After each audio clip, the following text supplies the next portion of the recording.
watch it fade, can't do too much anyways. In this small town, it'll weigh, I'm doing fine. I swear I'm doing Am I really fine, or am I just really good at lying? I don't really know lately, I've been on autopilot in my mind.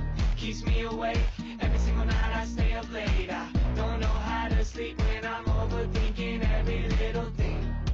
But I'm taking my pills and I'm paying my bills, so I still feel the same. Guess I'll play this guitar, hoping that tomorrow I can say that I'm doing fine. Alright, okay, sun keeps coming up each day. See it through my window shades, it's alright. Just passing time, I'll watch it fade. Can't do too much anyways. In this small town, it'll weigh, I'm doing fine.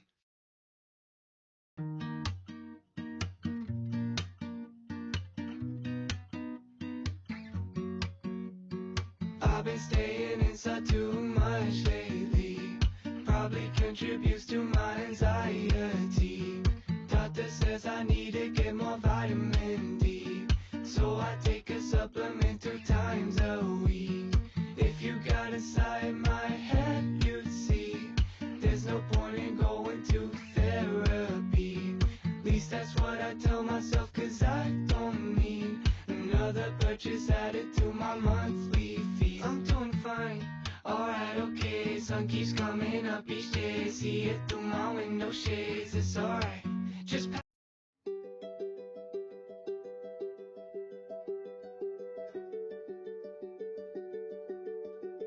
They say the holy water's watered down, and this town's lost its faith.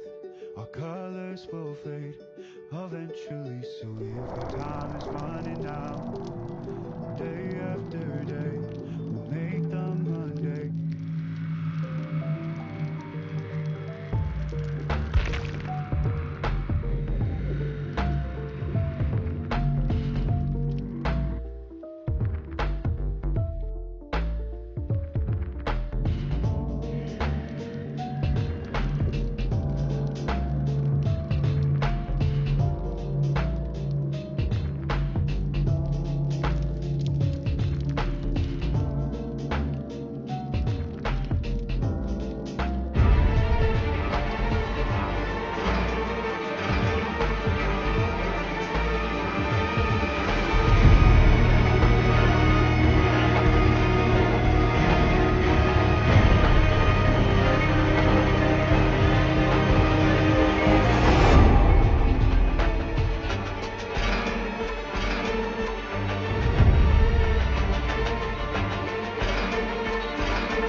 quit on finding the right car.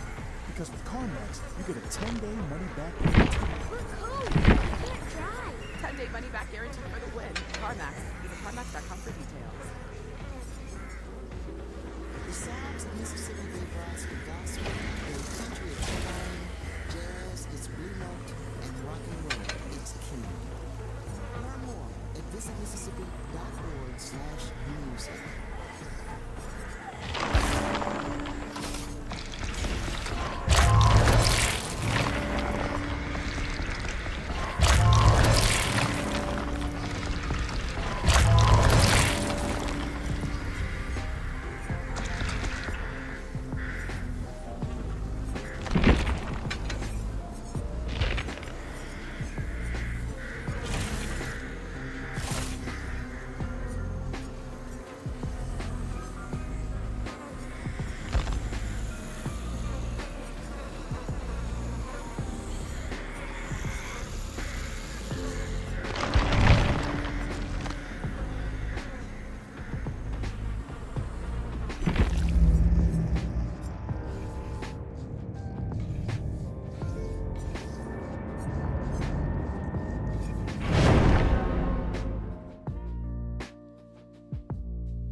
keys and minor modifications.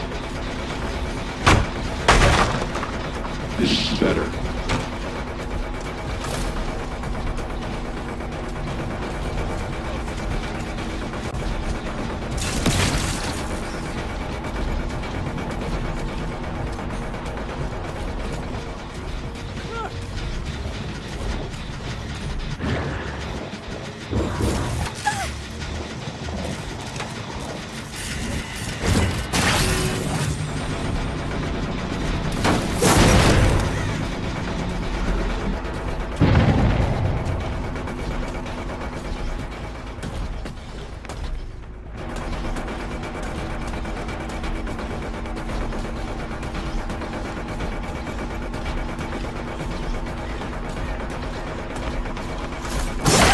Do such things.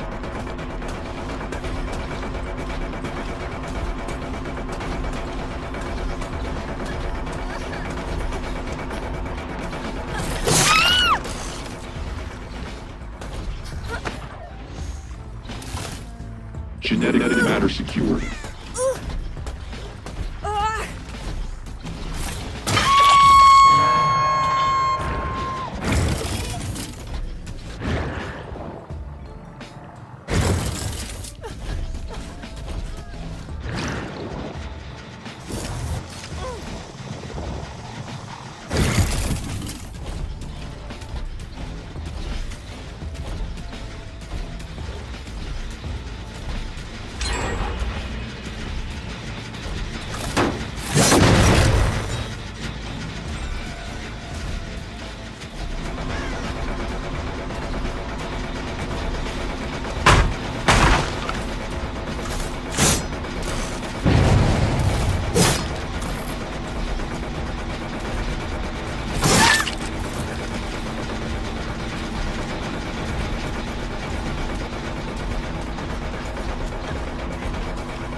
You shouldn't do such things.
If the 25th is the silver anniversary and the 50th is gold, what's the 75th?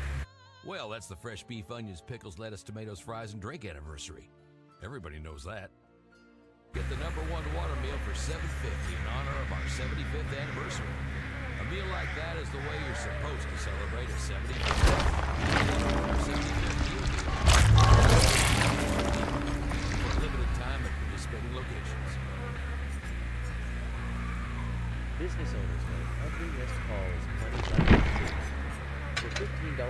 get a dedicated business number with OpenPhone. You can manage calls, assign conversations, send auto replies, and skip voicemail with OpenPhone's AI agent that captures leads 24/7. Join over 60,000 businesses using OpenPhone. Get 20% off at openphone.com/Spotify. Or even put your existing numbers to free. Openphone.com/Spotify. OpenPhone. No missed calls. No missed customers.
Feel free with his barefoot shoes from Zero Shoes. Each pair of Zero Shoes is designed to give you the real freedom that comes from natural movement, bending, flexing, feeling. No pinching, no constriction, just pure freedom. Walk on your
You've heard the phrase, all hat, no cattle. Well, Whataburger's new Bacon Wrangler Double is anything but. It's got beef that's never from the freezer, always hot off the grill. Monterey Jack and American cheese, bacon, crispy onions, chipotle aioli, and pickles. You might even say it's all cattle and a hat. A 5-inch bun hat, cowboy. Introducing the new Whataburger Bacon Wrangler Double. For a limited time. What a burger. Take your next great vacation in Denver, the Mile High City. The food, expertly casual. The art, refined yet approachable. The outdoors, lightly adventurous. And we're completely hardcore about taking it easy. So get ready to explore and find a groove all your own. This is how we Denver. See it for yourself at visitdenver.com/discover.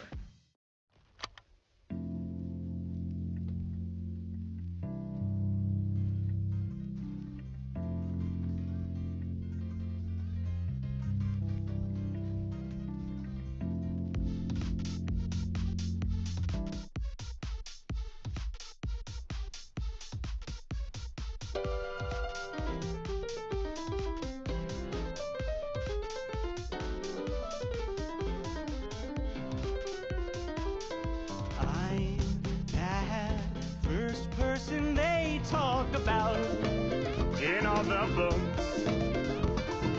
I'm that perspective you cannot doubt. See how I look. Control the narrative reliably. Baby, it's all about me. And I wrote the book about throwing the book at those who don't do it by. So now I'm holding myself hostage. Stockholm lusters looks like justice, and enough lefts don't make the right, but two wrongs, two. Old man, son, Sue would love this. Beating my dead high horse off the high road to low ground. Cause if you shake your fist at snakes and grass, it looks like punching down. Seem just as an average human being. Imagine if the protagonists just died in the first. I'm the gap between a tragedy and comedy. Don't come at me, I'm the main character, and you have to like me.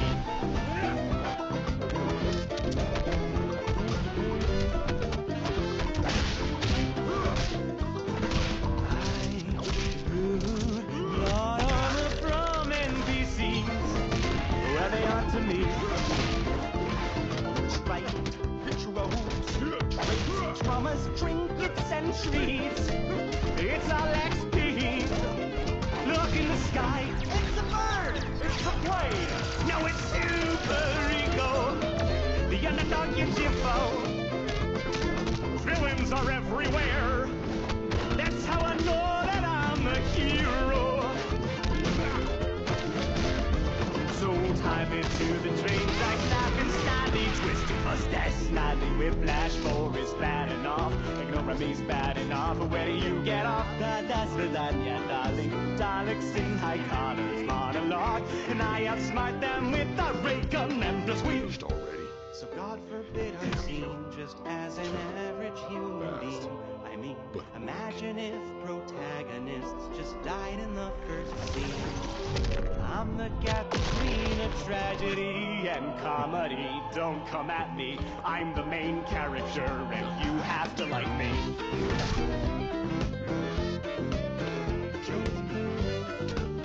Like to see you.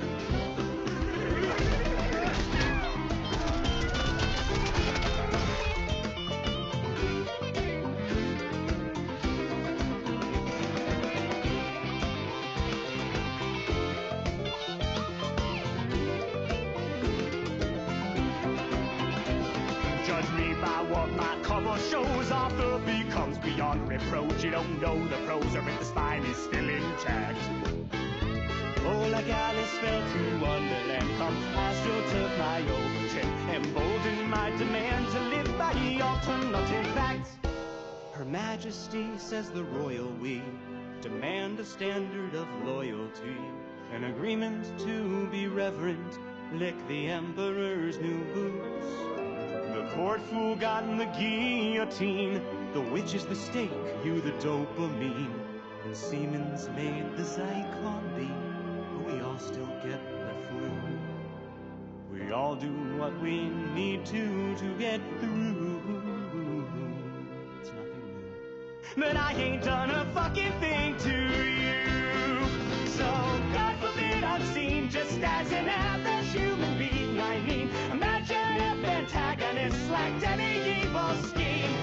I'm the gap between a tragedy and comedy. Don't come at me, I'm the main character, and you have to like me.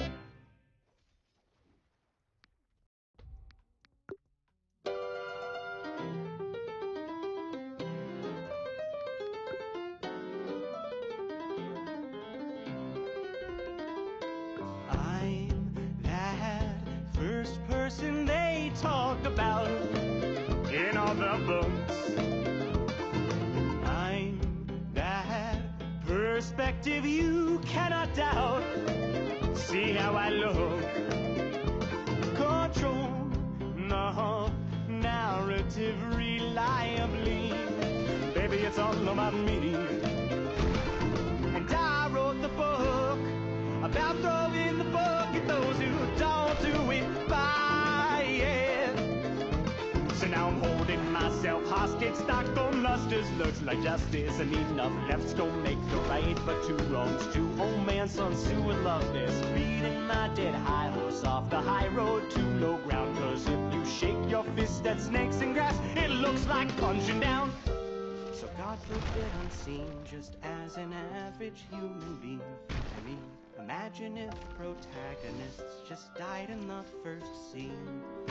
I'm the gap between a tragedy and comedy. Don't come at me, I'm the main character, and you have to like me.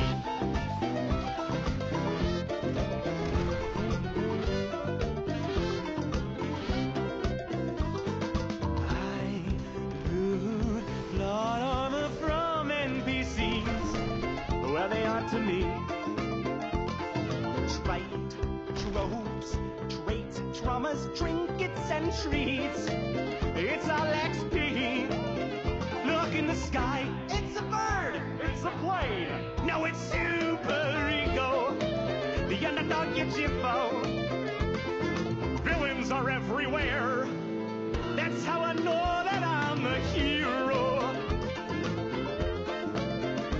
So tie me to the train tracks, laughing snidely, twisting mustache, snidely, whiplash, for is bad enough. Ignore me's bad enough. Where do you get off? That's the yeah, darling. Daleks in high collars, monologue, and I outsmart them with the ray gun and the wheel. So God forbid I'm seen just as an average human being. I mean, imagine if protagonists just died in the first scene. I'm the gap between a tragedy and comedy. Don't come at me, I'm the main character, and you have to like me.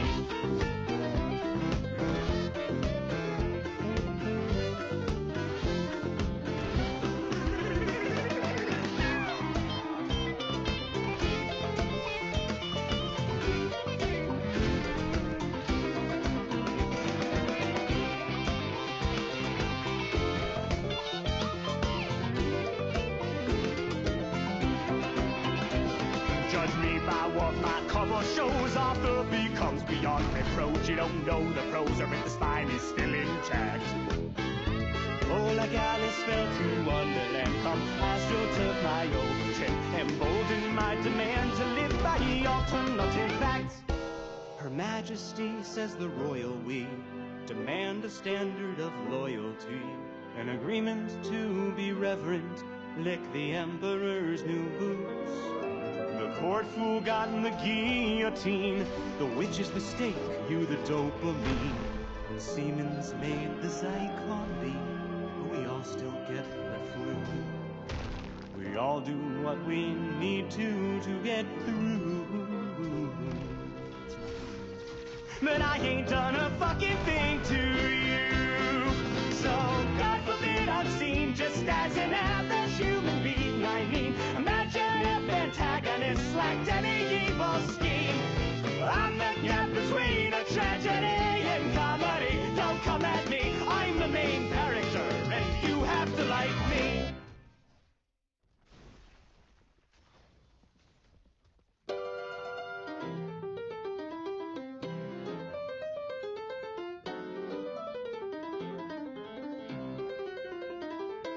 I'm that first person they talk about in all the books.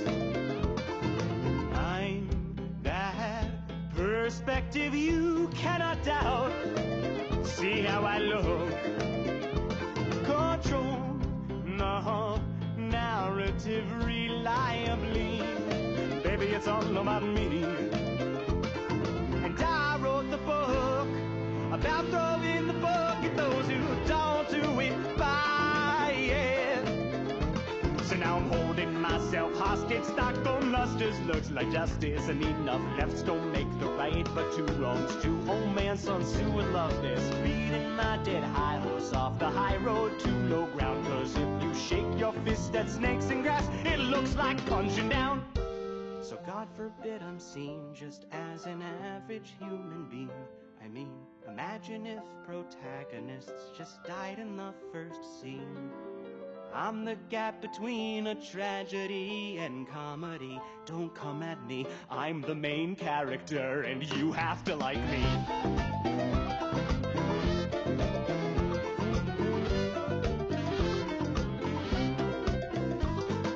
I loot plot armor from NPCs. Well, they are to me. Trite tropes, traits, traumas, trinkets, and treats. It's all XP. Look in the sky, it's a bird, it's a plane. No, it's super ego. The underdog gets your foe. Villains are everywhere. That's how I know that I'm a hero. So tie me to the train tracks, laughing snidely, twisting mustache snidely, whiplash for is bad enough. Ignore me's bad enough. Where do you get off? That's the Danya darling. Daleks in high collars monologue, and I outsmart them with a ray gun and a squeal. So God forbid I'm seen just as an average human being. I mean, imagine if protagonists just died in the first scene. I'm the gap between a tragedy and comedy. Don't come at me, I'm the main character, and you have to like me.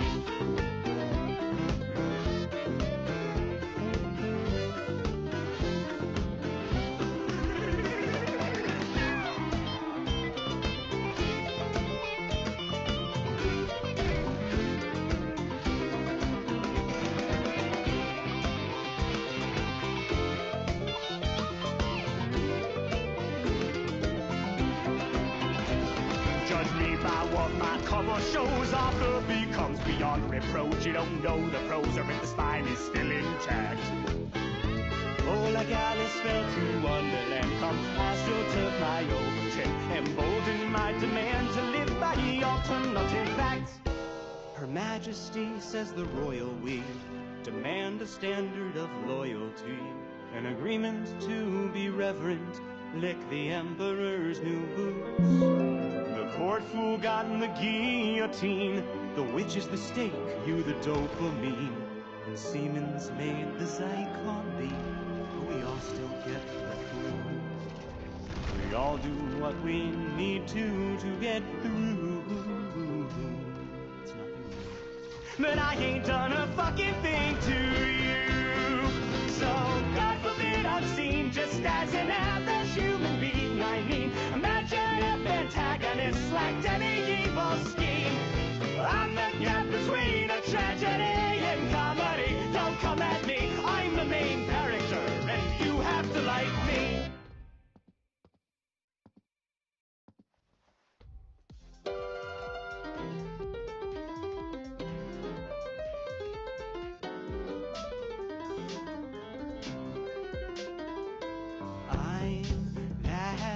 First person they talk about in all the books.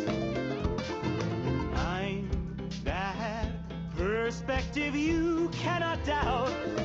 See how I look. Control, no, narrative reliably. Baby, it's all about me.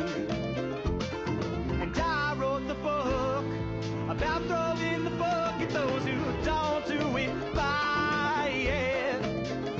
So now I'm holding myself hostage. Stockholm lusters looks like justice, and enough lefts don't make the right, but two wrongs, two old man, son, Sue would love this. Beating my dead high horse off the high road to low ground, cause if you shake your fist at snakes and grass, it looks like punching down. So God forbid I'm seen just as an average human being. I mean, imagine if protagonists just died in the first scene.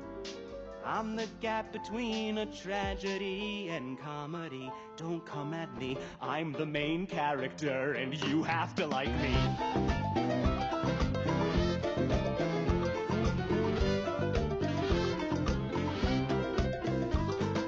I loot plot armor from NPCs. Well, they aren't to me. Trite tropes, traits, traumas, trinkets, and treats. It's all XP.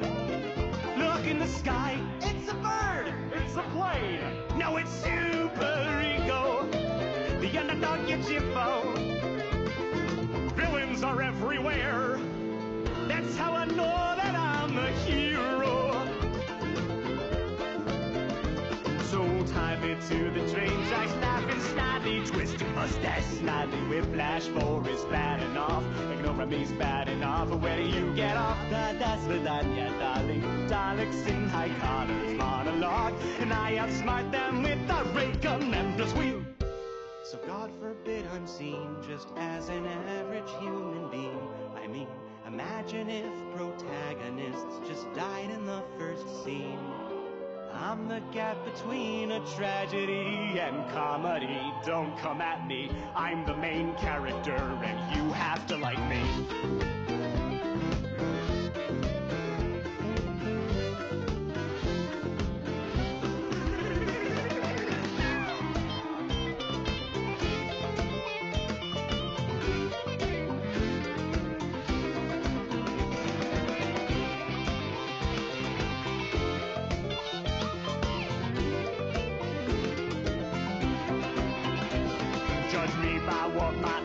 Shows author becomes beyond reproach. You don't know the prose or if the spine is still intact.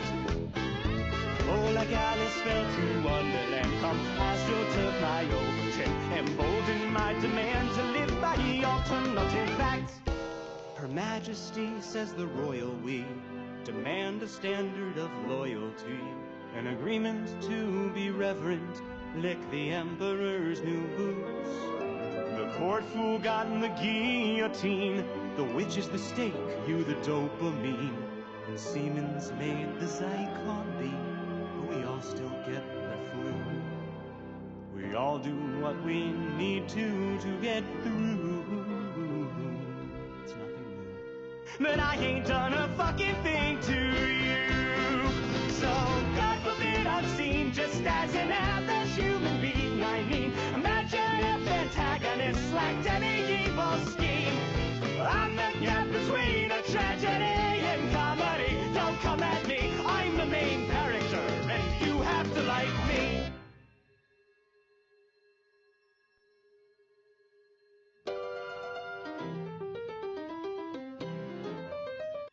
Arkansas is for explorers, seekers, and trailblazers. So come hike a trail, get on a bike, hop in a kayak, or just pack a bag and see where the road takes you in the natural state. Plan your adventure at arkansas.com. Your weapon is Bengal Roach Spray. Spray technology that doesn't just kill the roaches you can see. It finds and eliminates the ones you don't. Bengal flushing action keeps pests gone.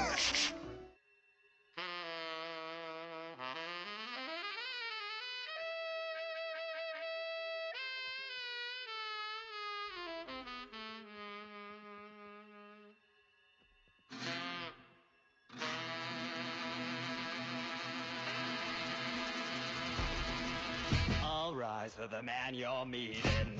He is the hand you're needing. I am the snake from Eden. Don't you know my name? I've got a three-piece suit and a shiny perfect smile. My dear, what's your pursuit? I'll coach you several miles. Mama, I'm so sorry. I've grown into a man. And that man's killed you. He's killed you with his own bare hands. Daddy, don't you see me? Boys don't know my name. My nails are drenched with blood from shaking hands to win the game. We own you. We own you.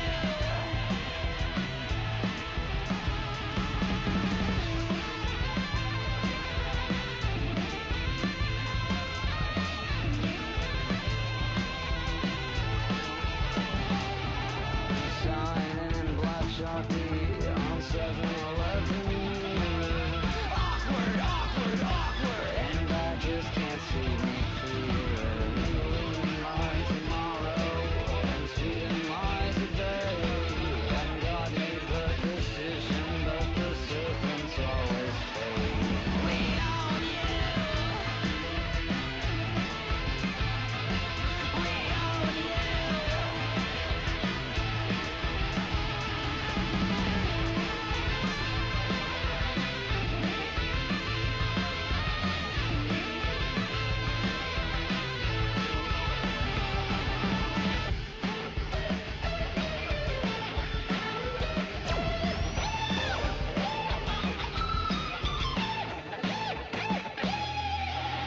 I took a left onto a street where somebody loved me. I slipped into a puddle and woke up in your bathtub a couple years ago. And at the moment you love someone, do you begin to destroy them? Wasn't it time that was forgotten and shattered 8 ways? And the loneliness, so I carry it all. Oh, I carry it, carry it, carry it all.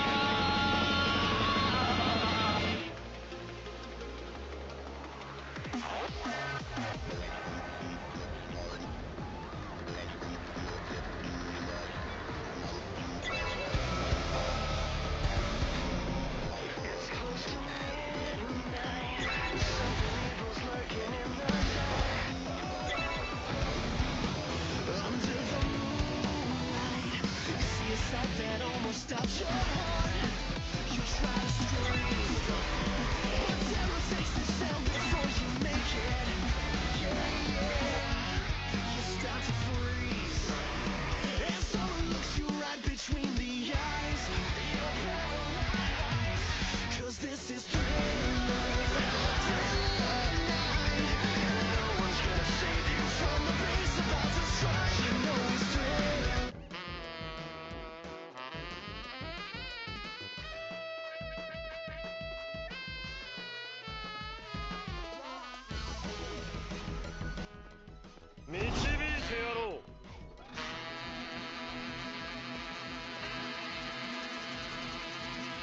I'll rise of the man you're meeting. He is the hand you're needing. I am the snake from Eden. Don't you know my name? I've got a three-piece suit and a shiny perfect smile. My dear, what's your pursuit? I'll coach you several miles. Mama, I'm so sorry. I've grown into a man. And that man's killed you. He's killed you with his own bare hands. Daddy, don't you see me? Boys don't know my name. My nails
woke up in your bathtub a couple years ago.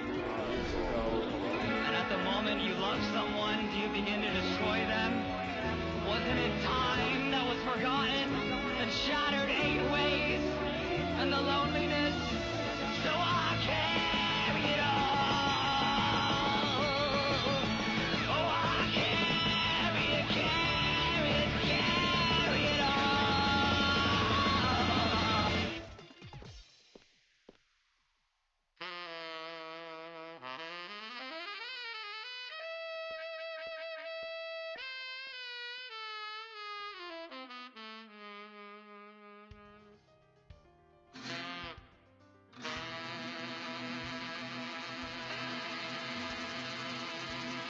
All rise for the man you're meeting.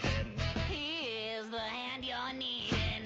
I am the slave from Eden. Don't you know my name? I've got a 3-piece suit and a shiny perfect smile.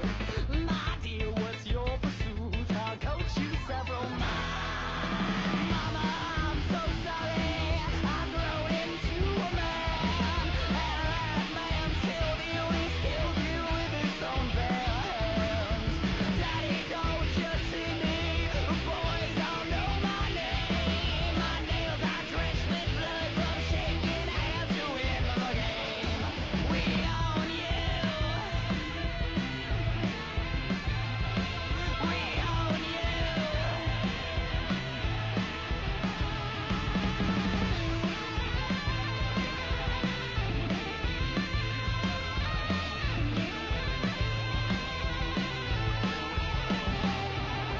Shining black Sharpie on 7-Eleven. Awkward, awkward, awkward. And I just can't see me through it. Mine tomorrow and sweet in mine today. And God made the decision, but the serpents always fade. We own you. We own you.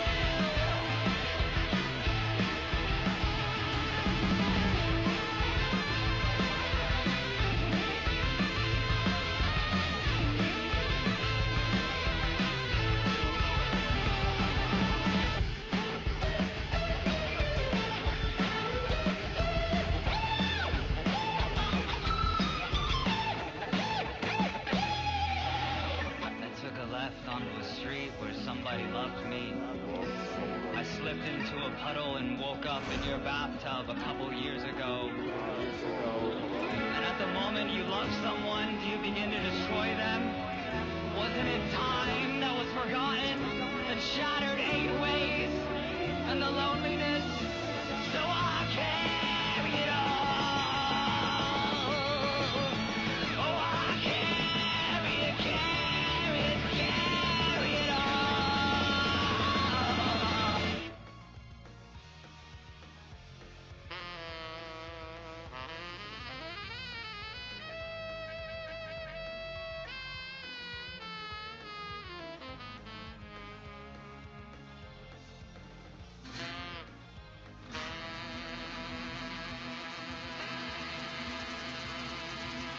All rise for the man you're meeting.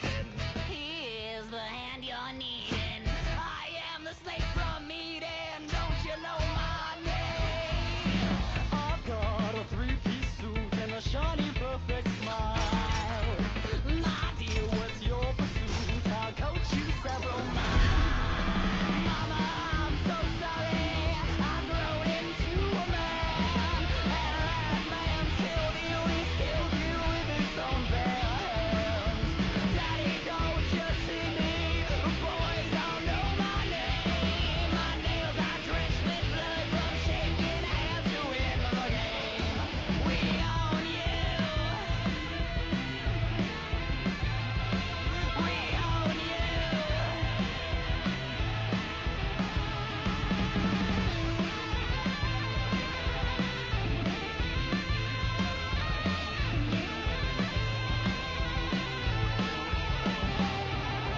Shining black Sharpie on 7-Eleven. Awkward, awkward, awkward. And I just can't see me through it.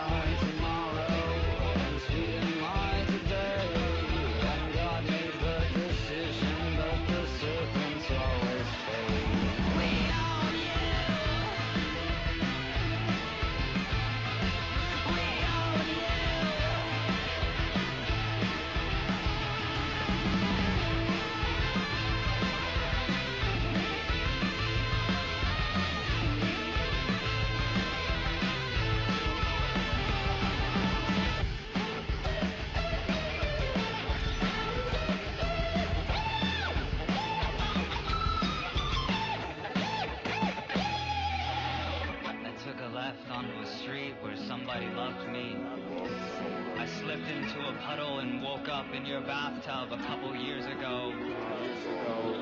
And at the moment you love someone, do you begin to destroy them? Wasn't it time that was forgotten, that shattered 8 ways, and the loneliness? So I carry it all.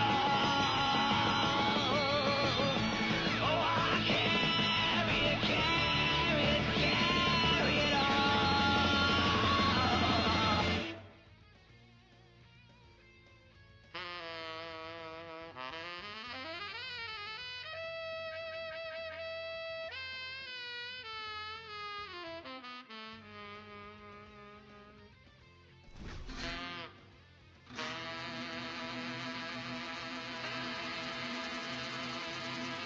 All rise for the man you're meeting.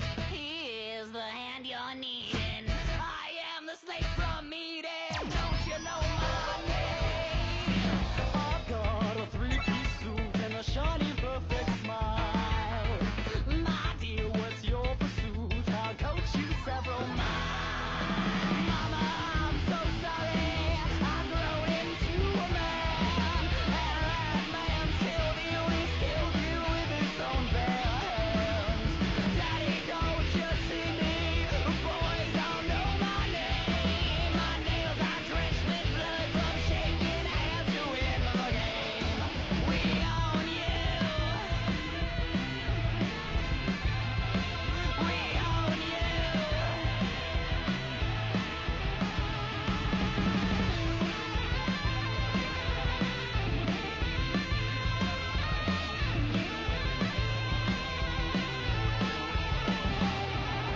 Shining black Sharpie on 7-Eleven. Awkward, awkward, awkward, and I just can't see me through it. My tomorrow and sweeten my today. And God made the decision, but the serpents always fade. We own you. We own you.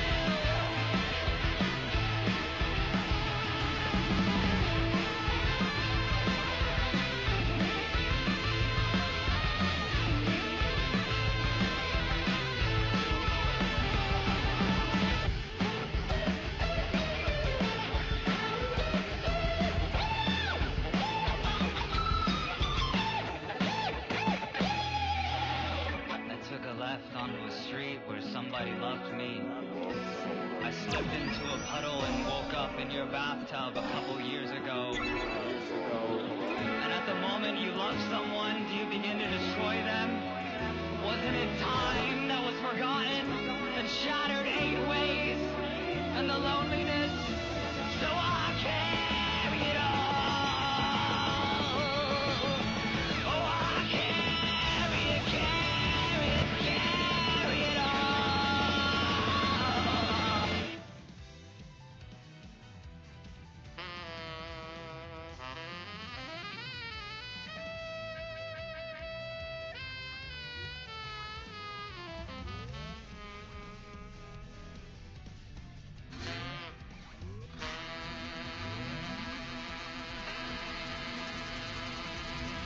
All rise for the man you're meeting. He is the hand you're needing. I am the slave from Eden. Don't you know my name? I've got a 3-piece suit and a shiny perfect smile. My dear, what's your pursuit? I'll coach you several miles. Mama, I'm so sorry. I've grown into a man. And that man killed you. He's killed you with his own bare hands. Daddy, don't you see me? Boys don't know my name. My nails are drenched with blood from shaking hands to win the game. We own you. We own you.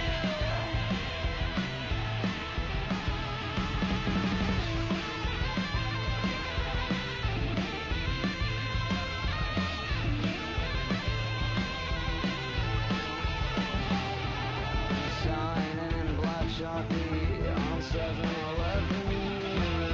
Awkward, awkward, awkward, and I just can't see me through it.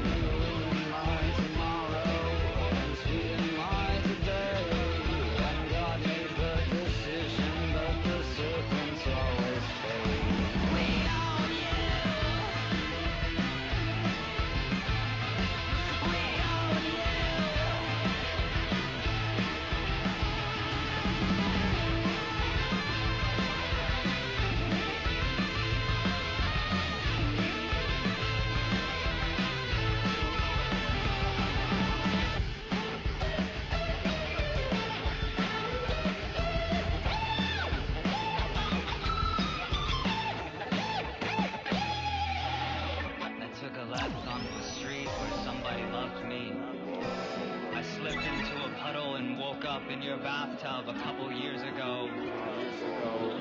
And at the moment you love someone, do you begin to destroy them?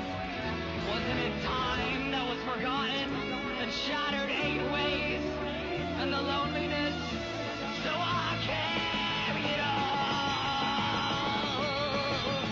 Oh, I carry it, carry it, carry it all.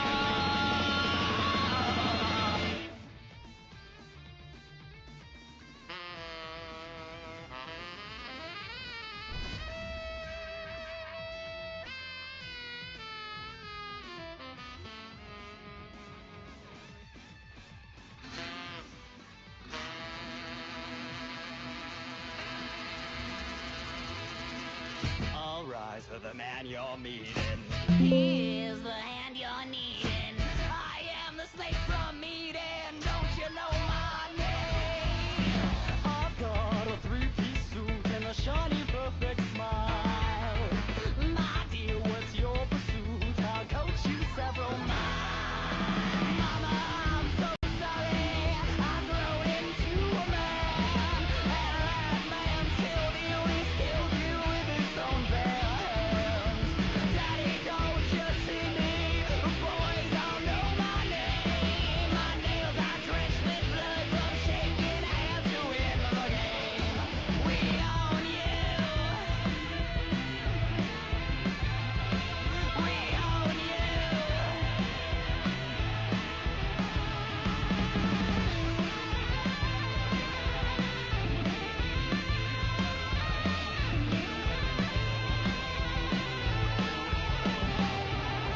Sign in black Sharpie on 7-Eleven. Awkward, awkward, awkward. And I just can't see me clear. Lie tomorrow and sweet and lie today. And God made the decision, but the serpents always fade. We own you. We own you.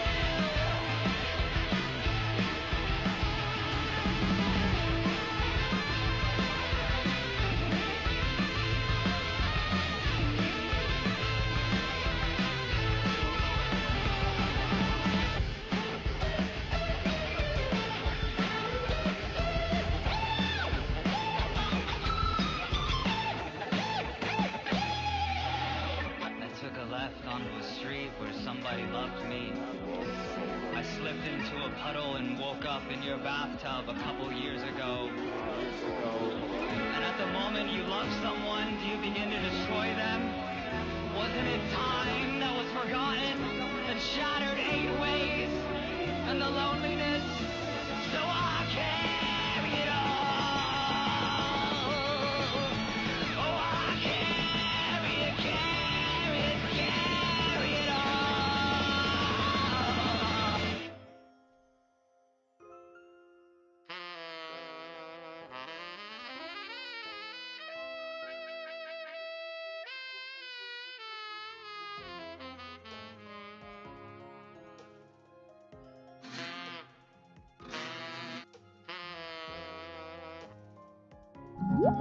Mifu's down 10%? So, what are we thinking? Buy the dip, get rich! We're gonna be rich? Get optioning those options. Do we even know what an option is? Guys, I hope the money doesn't change us. Hold up. Cornelius is doing something cute. Aww. Let's dig a little first. Dig? It's Mifu, a meat-based tofu company. Yeah, exactly. Get your head in the train. Protect road workers like family. Grandma? Slow down, phone down in work zones. It's the law. Disguises are so much fun, unless they're in your kibble. Chicken meal? That's icky birdie bits processed into powder. It's time for Fresh Pet. Wholesome ingredients with nothing to hide. Fresh Pet. Ready? No. Ready? No. Ready? No. Ready? Here we go.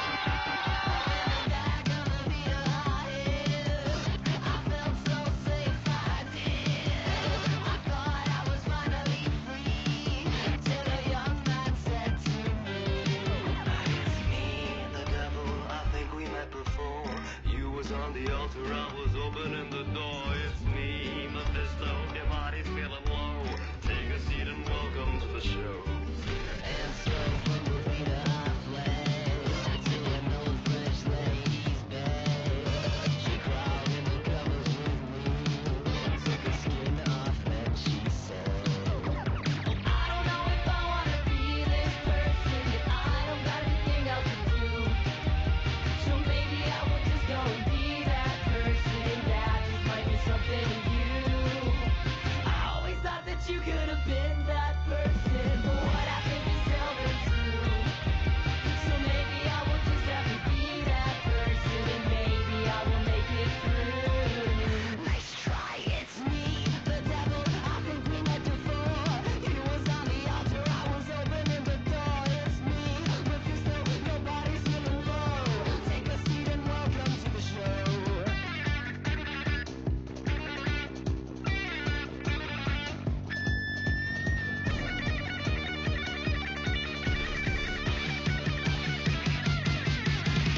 I don't know if I wanna be this person. I don't got anything else to do. I don't know if I wanna be this person. Nice try, nice try, nice try. Nice try, it's me, the devil. I think we met before. He was on the altar, I was opening the door. It's me, Mephisto, nobody's feeling low. Take a seat and welcome to the show.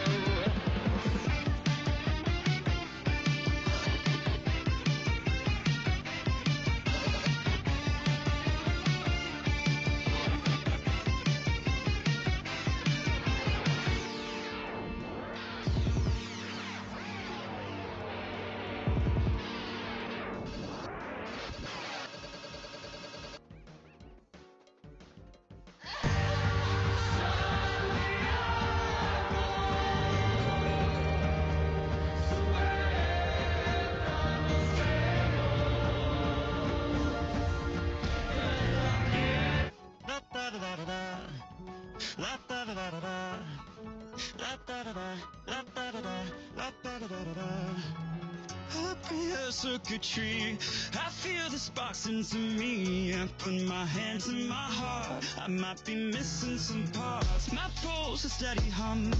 My chest a feeling strong. I wake up only to see I breathe electricity. Am I alive anymore? Was there even a before? Were these parts always my own, or am I only a clone? A sea of inner strong, surrounded by the crowd, but I feel alone. I'm marching on along like we're made for war. Who am I? What am I made it for? My feet controlled by a tangible force, an inexplainable source, but I must follow its course. Stopwatch like a clock, he's standing there at the top. No sweat, just shot, no blood, but stop. We're just his flock, imprisoned without a lock. He knew the risks and greed. Success was not guaranteed. It's what my research entails. You'll work for me if it fails. Stop this, we're crying for release. Pain still comes with consciousness. I'm begging, please have mercy on the mangled mind of subjects who fallen. Saving comes with sleeping, sins are more rotten. Take a long look down his fingers all around you. Do I look troubled by the tasks you have to do? Break out, run fast from the sirens blast. We need to get out with the levels for the time is left. They can't control us, so we gotta construct the road and maps. It's still a part of you that's right back below the map. We're trying to live our lives. Just look at the camera, left and hands when we know prize. Find your answer, listen, she's with me. I need somebody far thinking I won't come for their prize. A revolution underground. We're screaming out, but make no sound. I feel a shock and I fall down. I look around, we're on the ground. The exit doors all come to a close as we motionless along the ground. Circuits are frozen. This whole resurrected life is not the life we had chosen. But my hope is not all lost if someone outside here knows it. So I send a message out before the final door closes. Through a signal sending SOS to those not enclosed in this nightmare. La da da da da. La da da da da. La da da da. La da da da. La da da da da. Happy as circuitry, I feel the sparks into me. I put my hands in my heart, I might be missing some parts. My pulse a steady hum, my chest a feeling strong. I wake up only to see I breathe electricity. Am I alive anymore? Was there even a before?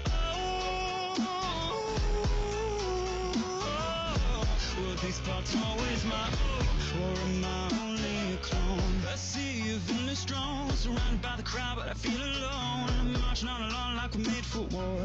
Who am I? What am I made it for? My feet controlled by a tangible force, an inexplainable source, but I must follow its course.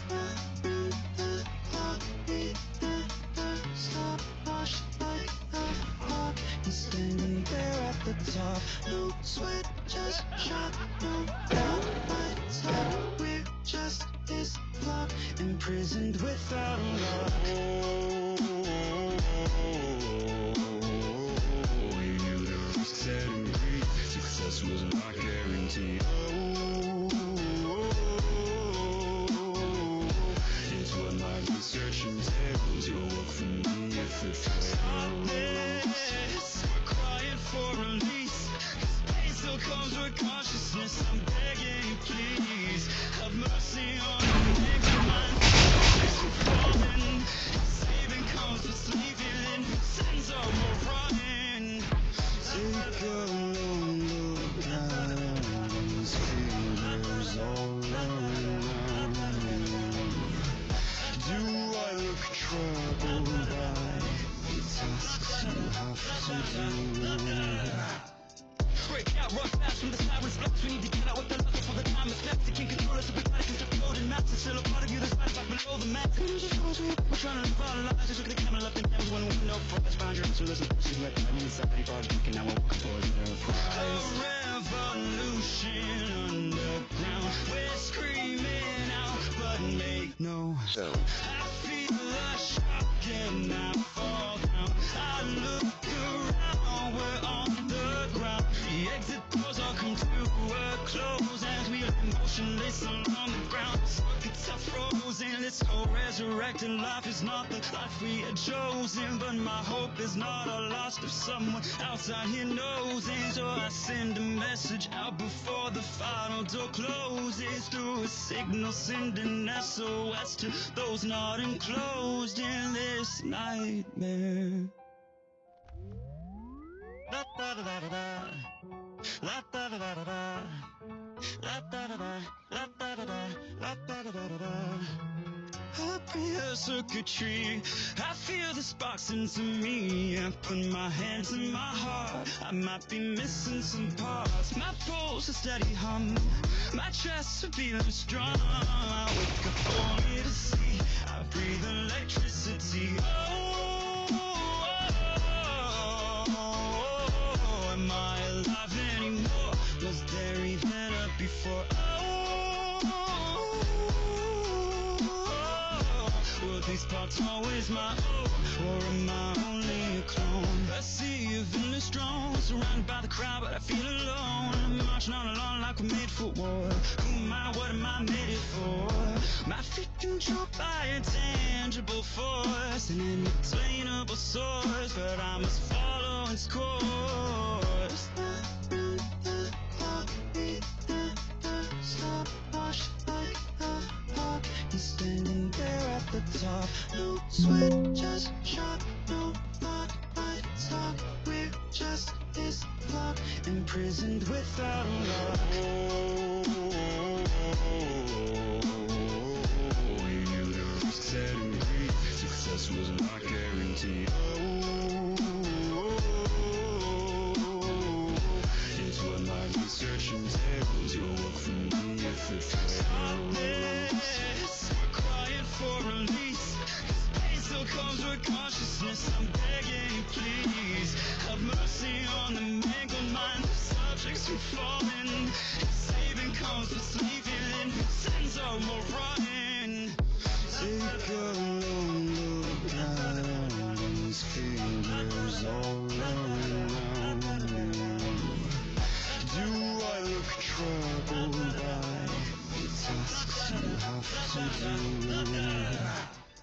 Break out, rough fast from the sirens flash. We need to get out with the luck before the time is left. You can't control us, so we gotta construct golden maps. It's still a part of you that's right back below the map. We're trying to live our lives. Just look at the camera left and down. One window for us. Find your answer, listen. She's like, I mean, somebody brought it. Now we're walking for the prize. A revolution underground. We're screaming out, but make no sound. I feel a shock and I fall down. I look around, we're on the ground. The exit doors all come to a close as we lie motionless along the ground. Circuits are frozen. This whole resurrected life is not the life we had chosen, but my hope is not all lost if someone outside here knows it. So I send a message out before the final door closes through a signal sending SOS to those not enclosed in this nightmare.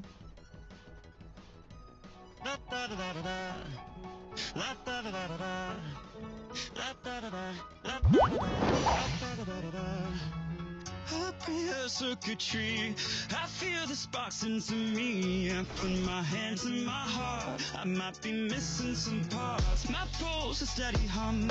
My chest feels strong. I wake up only to see I breathe electricity. Am I alive anymore? Was there any head up before? Were these parts always my own?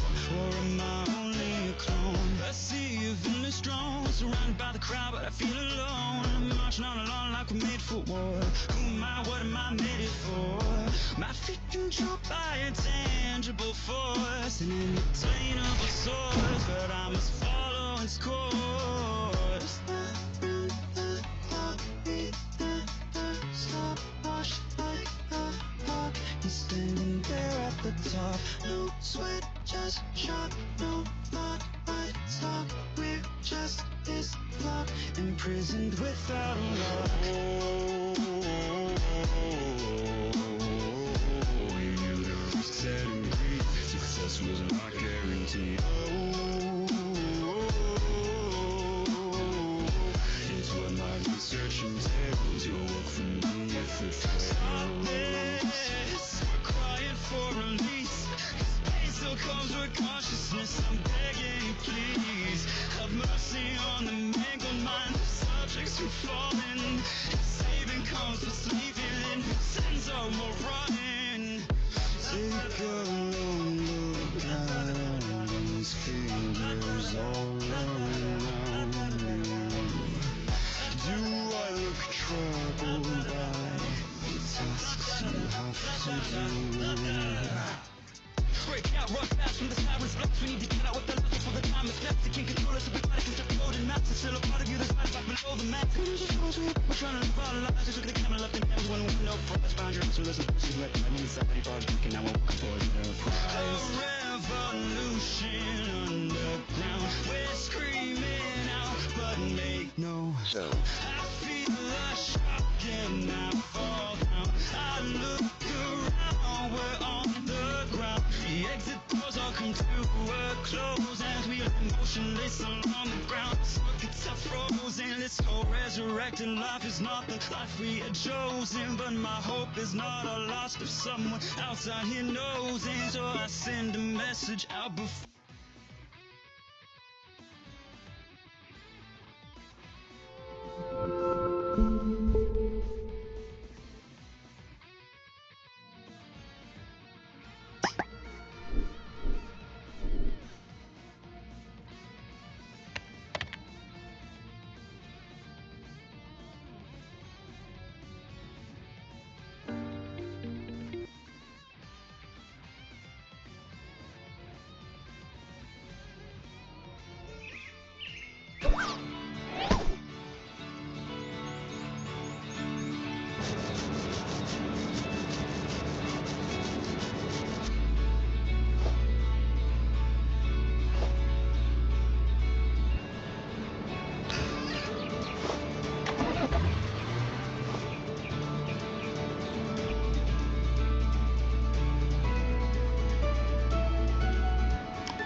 You want me to add what as the sound?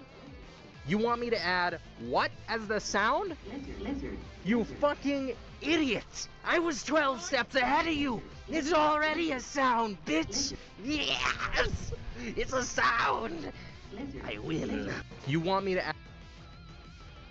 There's gonna be one character turned into gold the next episode of Indie Cross? Come on, man, you already broke my heart when the beheaded and Knight got petrified. What more do you want from me?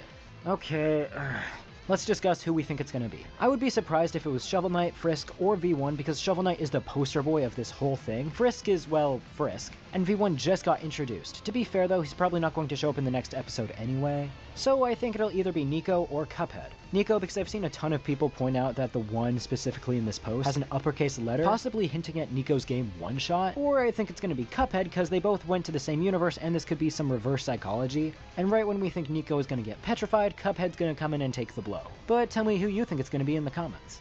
There's gonna be one character turned into gold the next episode of Indie Cross? Come on! The rogues in Indie Cross are pretty cool antagonists. So I just realized that each rogue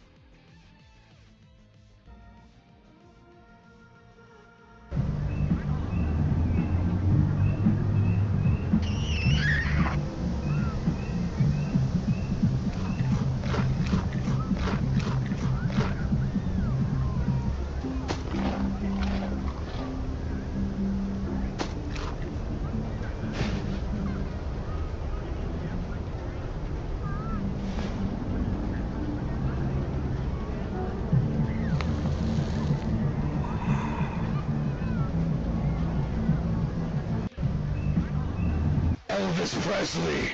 Light, you should know that. Jeffrey Epstein. Light, these people are already fucking dead. Why are you? Adolf Hitler! Holy shit, you were right. They were alive. Elvis Presley. Light, you should know that. Elvis Presley.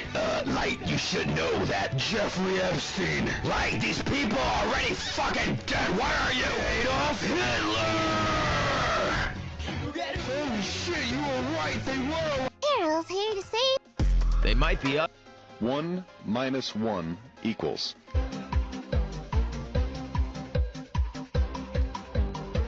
Equals 35. What is a BMW?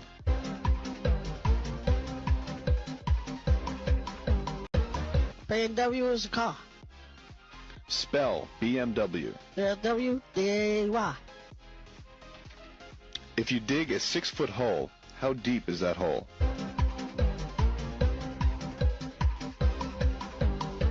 It's about like 20 feet. What color is a carrot? Carrot, I think is I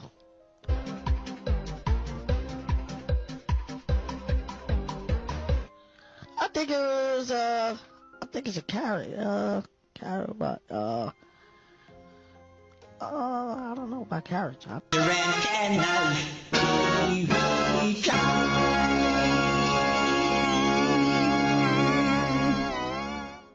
One minus 1 equals. Most people think that... Okay, so let me get this straight. We're here to rescue a princess. That's right. At the request of a princess. Right again. And you, who will be leading the expedition, are also a princess. You're very perceptive. How big is your royal family again? We don't have one. But what, We overthrew our monarchy centuries ago, but we keep most of the titles around the rank of princess is held by the directors in charge of various civil service branches. Huh. And the princess we're rescuing today is in charge of public sanitation. The Lord of Death's Dominion kidnapped your public sanitation director? I think he's a little confused. Okay, so let me get this straight. We're here to rescue a princess. That's right.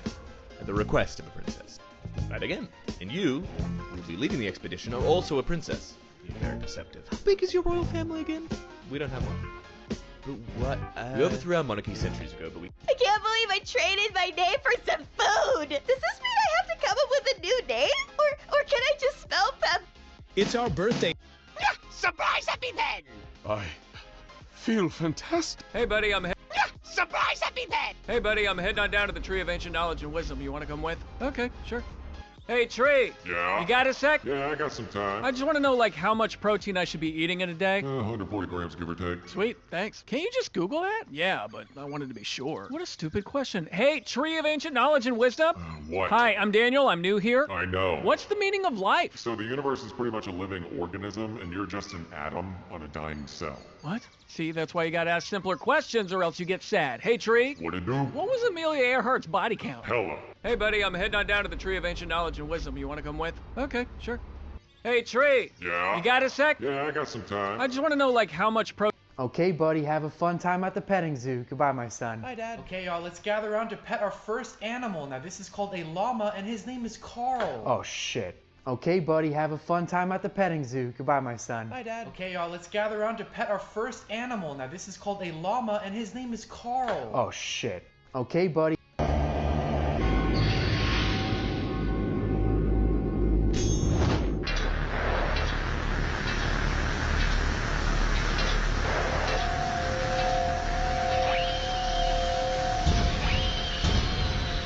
Okay, let's talk about sentient.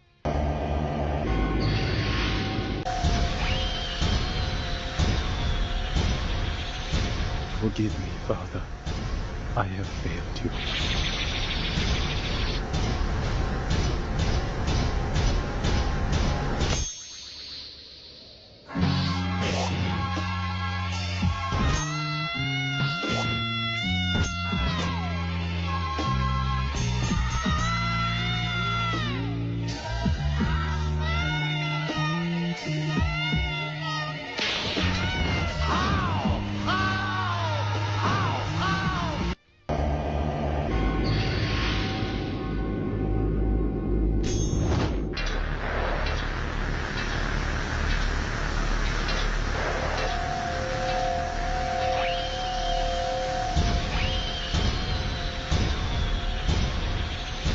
Forgive me, Father.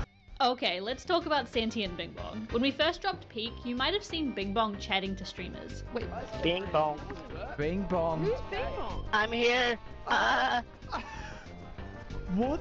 This is the one who never stops. So this is a Vault Dweller. Correct. And they are the main protagonists of Fallout. Also correct, but only the first Fallout game. What? Yeah, the other games have different protagonists. But I play as a Vault Dweller in Fallout 4. Yes, you play as a Vault Dweller, but not the Vault Dweller. So is that just what they call the protagonist of the first game? Exactly. Each protagonist is known as something different. Okay, so then what is the one from 4 called? They are the sole survivor. And what about the others? In Fallout 3, the Vault Dweller is called the Lone Wanderer, and in Fallout 76, it's really whatever your gamer tag is. Okay, but then why is the first one called the Vault Dweller if they're all Vault Dwellers? Because it was the first game and the Vault Dweller became the stuff of legends. Also, they're not all Vault Dwellers. What? Yeah, not every protagonist is a Vault Dweller. Explain. So like Fallout 2's protagonist is actually from the Wasteland and he's called the Chosen One. And why is he called that? Because he was chosen by the tribe Elder to go find the Garden of Eden creation kit and save the tribe. Okay, and is the protagonist of New Vegas also from the Wasteland? Correct. They're known as the Courier or Courier 6. Is that because his task was just to be a mailman? Also correct, until his goal changed. To what? Getting revenge on Chandler from Friends. What the fuck? So this is a Vault Dweller. Correct. And they are the main protagonists of Fallout. Also correct, but only the first. One of your agents was spying on me in the...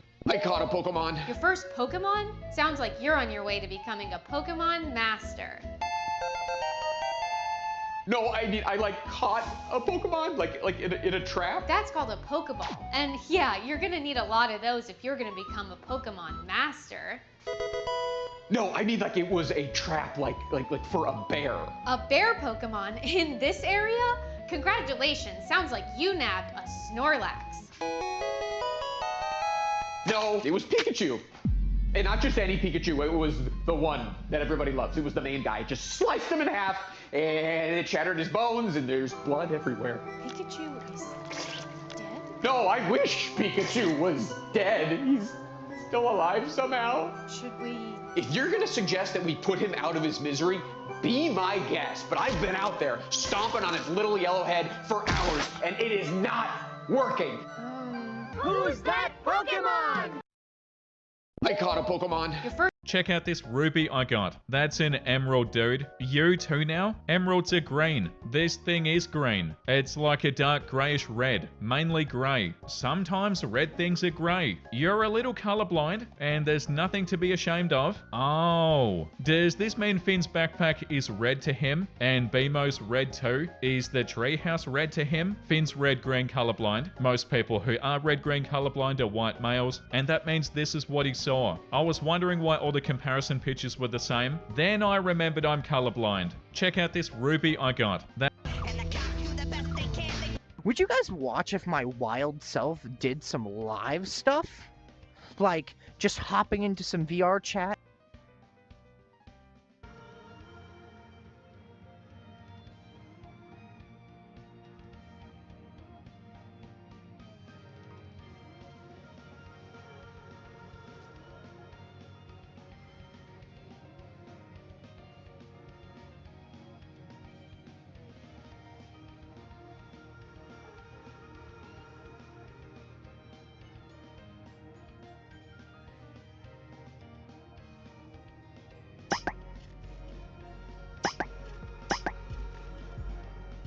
Yo, what's up, man?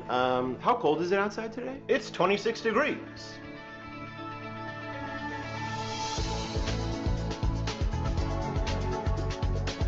But it feels like 11. So it's 11? Oh, shh, that's just the wind. The wind makes it feel like that, but it's not. It just feels. Is it gonna snow? It'll start snowing at 2 p.m. A 20% chance, maybe not. Yeah, but you just said No, that. but that's just how it feels. Is the air safe to breathe outside? Air quality is good today. Better than yesterday. But yesterday was like really bad. I don't know, really. Depends on, it's just how it feels. Just feels. Okay. Yo, what's up, man? How cold is it outside today? It's 26 degrees.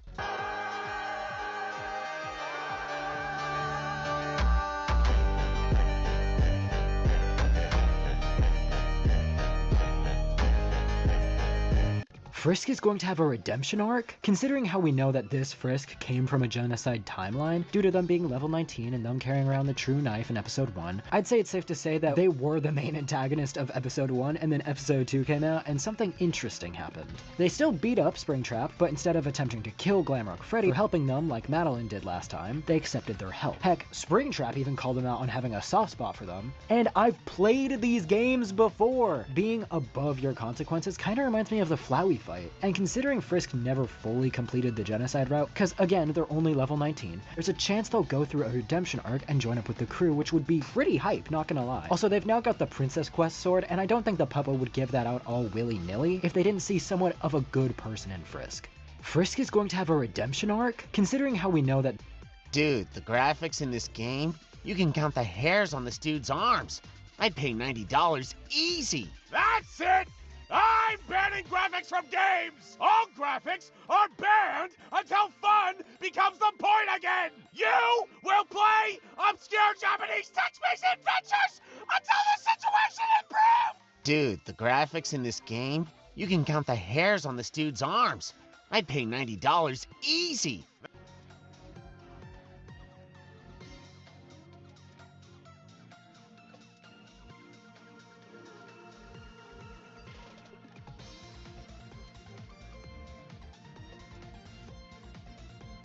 That is my scavenger. My idiot clawmate let it out. Give him back to me. No. I could freeze you one part at a time. First your horns, then snap them off. Then claws, then wings. Should I go on? Hey, calm down, alright? No one is...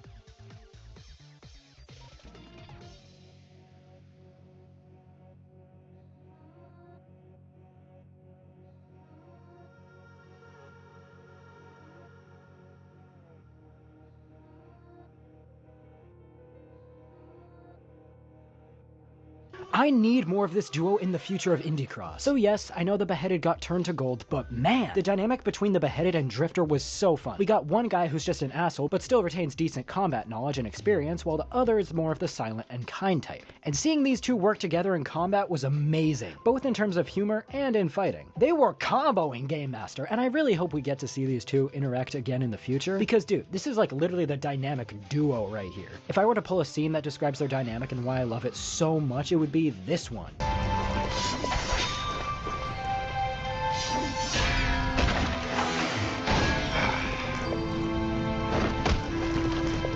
I need more of this duo in the... Take a photo of Nicolas Cage screaming. It could be any photo of him screaming as long as his mouth is open, nice and wide. Take the screaming photo and make the inside the center of the crosshair and just the inside of his mouth 90% transparent. Then take a photo or grug from the Croods screaming, "In a minute!" and put two very small photos and put them inside Nicolas Cage's pupils. Then take a photo of all the drugs inventions from the first movie and surround them around the photo of Nicolas Cage. And then add a photo of Paddington from Paddington 2 in each one of Nick's nostrils. And yes, it has to be from Paddington 2. Then take the beautiful mural Grug made of his family in the cave of the first Croods and take each family member and surround the entire crosshair. Also, as a little tribute for Grug, add a very small photo of Grand Crude with a big red X on her and put it anywhere you want. But make sure it's small enough to not drag your attention away from the rest of the crosshair. What was that? Take a photo of Nicolas Cage screaming. It could be any photo of him. Deltarune tomorrow! Wait, I just figured it out. Deltarune tomorrow is an anagram for Porturaloon moron. This changes everything. Haha, so Alex, you finally... okay, this one's wrong, actually. Deltarune tomorrow! Wait, I just figured it out. Check it out. There's a serial killer. 你好。你好。Oh. What's up, man? 你会说中文吗？我会说一点中文。Wow. He's the only other one. Oh, I'm actually Chinese, or I'm actually Korean. Oh, so. Really? That's cool, man. 한국말 할 줄 아세요? 네. 근데 한국말 어떻게 할 수 있어요? 제 친구 한국말 조금 해요. 미안합니다. 괜찮았어요. Wow, dude, that's crazy. Do you speak any other languages? French. Oh, vous parlez le français? Ah oui, je parle un peu de français. Je parle un peu de français aussi. 你好。你好。Oh. What's up? There's a serial killer in your town. Unfortunately for them, you are a necromancer, and you are having fun driving that maniac insane. Okay, listen. I need you to do me a favor. So the guy who killed you has actually killed a lot of people in town. Why has no one noticed? I'm glad you asked. It's because every time I bring them back. Now listen, dying had to suck, right? Right, but I fixed it, and I will continue fixing it. So please, don't tell the cops about the serial killer. What? He's just gonna go around? No, I get it. Listen, I understand. You don't want them to hurt more people. But listen, I will keep fixing it, right? Just listen. Insane! Listen, when they see you again tomorrow, wouldn't it be so funny if you acted like nothing happened? Just to f with them, right? There's a serial killer in your town. Unfortunately for them, you are a necromancer, and you are having fun driving that NFL football games are all completely scripted. All bottled water is actually the same. We own Chipotle. We also have a handful of Papa John's franchises. Aliens exist. We have like 10 of them over at Area 57. I knew. Wait, 57? We are secretly really good allies of Russia and China, but we all agree to keep up appearances of being hostile.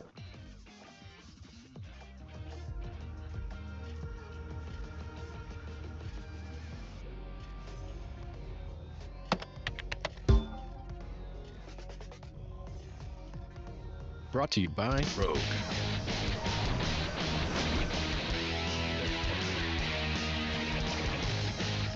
Oh, I see that it's the last Yoshi coin. Alright, Lucy, pump me. Easy. Get it! Yes! We're gonna have to punt again though to get it. Amazing kick! Queen, good job. Did you get the star? Hey, a star! No! No! Yeah, whoa. We got this guy. Sick! Get him! He's a menace, dude. Terrible move, Chantel. Bye. Oh, he's gone, bro. He's gone. We ain't catching that guy. Oh, I see. It's the last Yoshi coin. All right. Alright guys, so the first obvious place you want to look at is this in front of the lab thing. This is where it's gonna spawn. Bro, Mr. Mikey, what are you doing? So yeah, basically this is the first thing you want to look at, literally, bro. Just do understand that these locations are randomized. So even though if, like, you know, the location that I showed you here are not all accurate, these are the first possibilities you want to look at. Alright, on to the next location, yeah? Alright, so guys, the next meteorite is at West Park. You just want to teleport to West Park. I mean, the next location that it spawns or teleports to, basically. So this is where it spawns. It's interesting how oh, that's my ult right there, just chilling. So yeah, West Park, and then just like literally next to the summit right there, bro. It's super easy, and then just get that. Alright guys, so the next location is oh my god, this is taking forever. What do you call it? West, yeah, it's a West Station. When you summon, just come straight right here. This is the next area that you can look at. To be honest, right now I'm counting 4 locations that this thing is spawning at. I hope that's all the locations, like literally Desert, West Station, I believe this is the East or whatever. Okay guys, so another location we found it. This is basically next to the basketball court right here, where, like right there, that's the basketball court right there, and then where Valentine is. Like, bro, this is so surprising. So this is where you find, I think this is the last and 4th location, like possible, you know, spawn location for the meteorite. Yo, that is so good. That is so good. So yeah, honestly, like, bruh, look, this is the, what do you call, right here, that's the basketball court right here, and then you just come in. So yeah.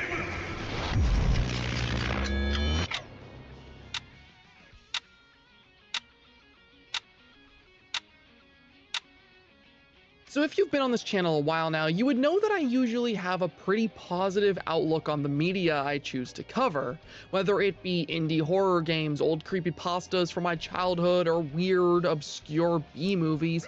I've always chosen to approach things with a side of positivity because, well, this is a channel that was made for the express purpose of me sharing my love for the media I consume. I very rarely ever want to cover negative topics because that is very rarely where I find my passions lie. All of that to say, though, that recently I've found myself reflecting on old content I've made because I've noticed that in my 4 years now of creating content, I feel I've grown and changed a lot as a person. I noticed this specifically whenever the newest FNAF game, Secret of the Mimic, launched last month. That game was good, great even, but I found that when it came out I just didn't really care all that much for it. Which felt odd because if the game had come out 2 or even 3 years prior, it would have probably been something I adored, and yet here I am now feeling incredibly indifferent to it. And I feel like that's mainly because since this channel started, my tastes and opinions have changed very drastically over time. When I made my first video, I was freshly 18 years old, barely even an adult, and as my content has changed, so have I. A lot of old content I made reflected a much different point in my life, and I find it interesting to look back on them for that reason, because I feel like they no longer represent the thoughts and opinions I have now. Not to say that I dislike these videos, in fact, I still kind of love them. One thing I'll forever pride myself on as a creator is that every single video I make comes from the heart.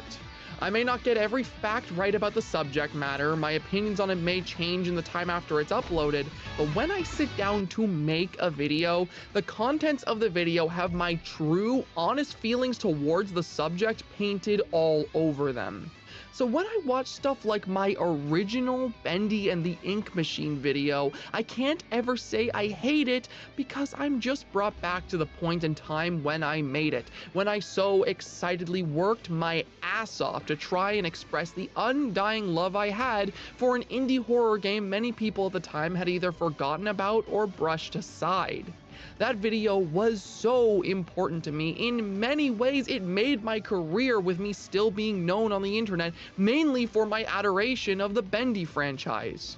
But with the importance of that video stated, I also feel the need to go back to my original point that in the time since it came out, I feel like it's become incredibly outdated, like many other uploads I've made around a similar time frame. My opinions have changed, I've become more critical, I've had much more exposure to other pieces of media across many mediums, and I feel like in order to express that, I actually wanted to revisit the original Bendy to give my current, honest thoughts on the game.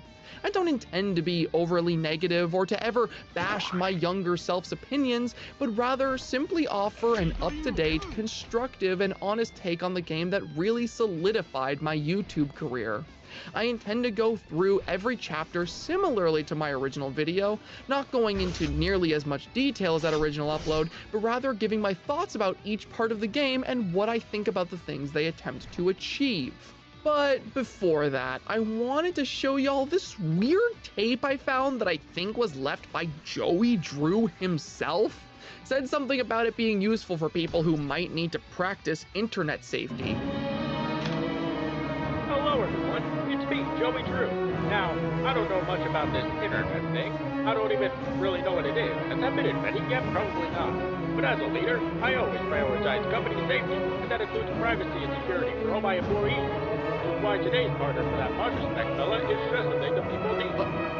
Oh my goodness, it's a tape talking about this video's partner, NordVPN. By using NordVPN, your internet connection will be encrypted and you'll be provided with a different IP address and virtual location which will keep your data safe. It also says here on the back of the tape that NordVPN is also able to protect you through Threat Protection Pro, which will check all files you download for viruses or malware, will block any and all harmful sites, and will even block intrusive ads. It also offers a dark web monitor, a service designed to alert you if any sites have your information, so you never become a victim of hackers. If you go to nordvpn.com/Pastra right now, you'll receive an exclusive deal plus 4 extra months. That is a deal you do not want to miss out on. And if you end up purchasing the service and find yourself unsatisfied, don't worry, because Nord also offers a 30-day money-back guarantee. Thank you so much to NordVPN for partnering with me for this video, and remember the link to my special deal is nordvpn.com/Pastra. Don't miss out. All right, though, let's get into Bendy now.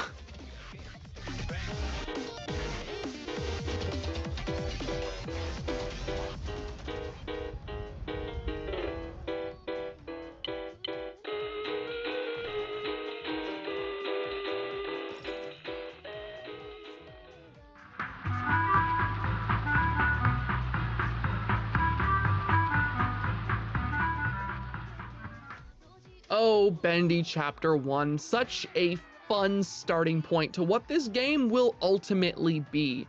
I feel like Bendy Chapter 1 is often panned by a lot of people who play the game for the fact that not much happens in it. The chapter is a mere collectathon, with you playing as Henry and making your way through an abandoned Joey Drew Studios to try and activate the mysterious ink machine. While I do believe that this chapter is slow and lacks a lot of action or plot, I still feel that this is kind of a perfect introduction to everything you need to know about this game.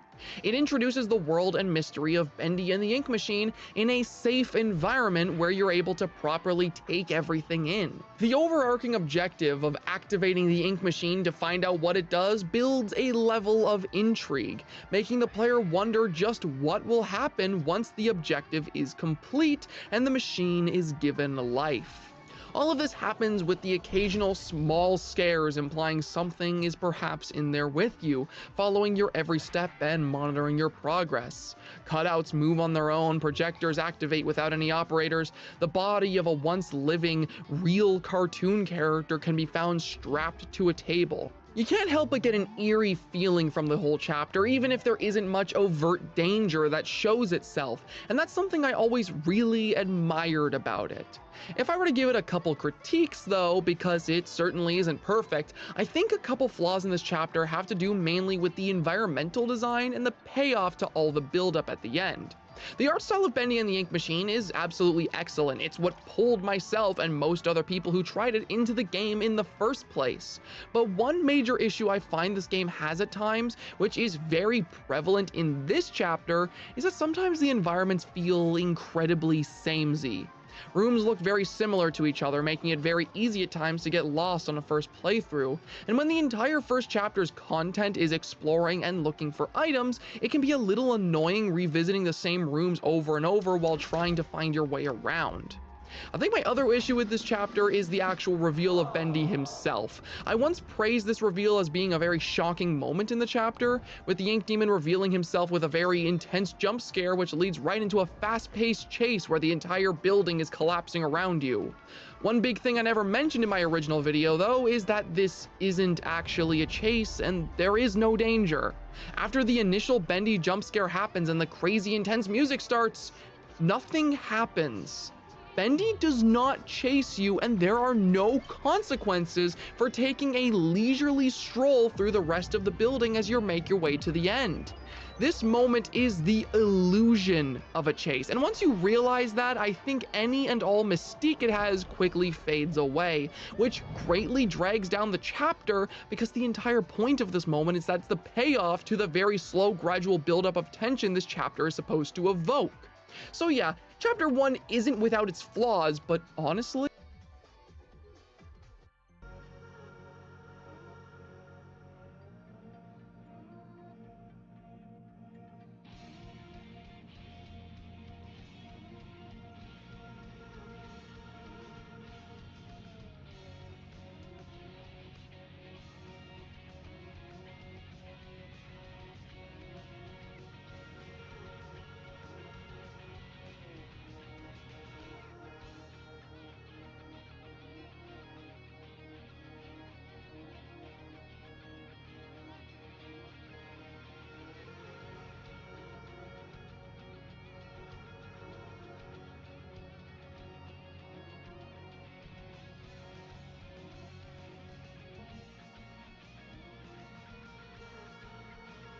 I still really like it.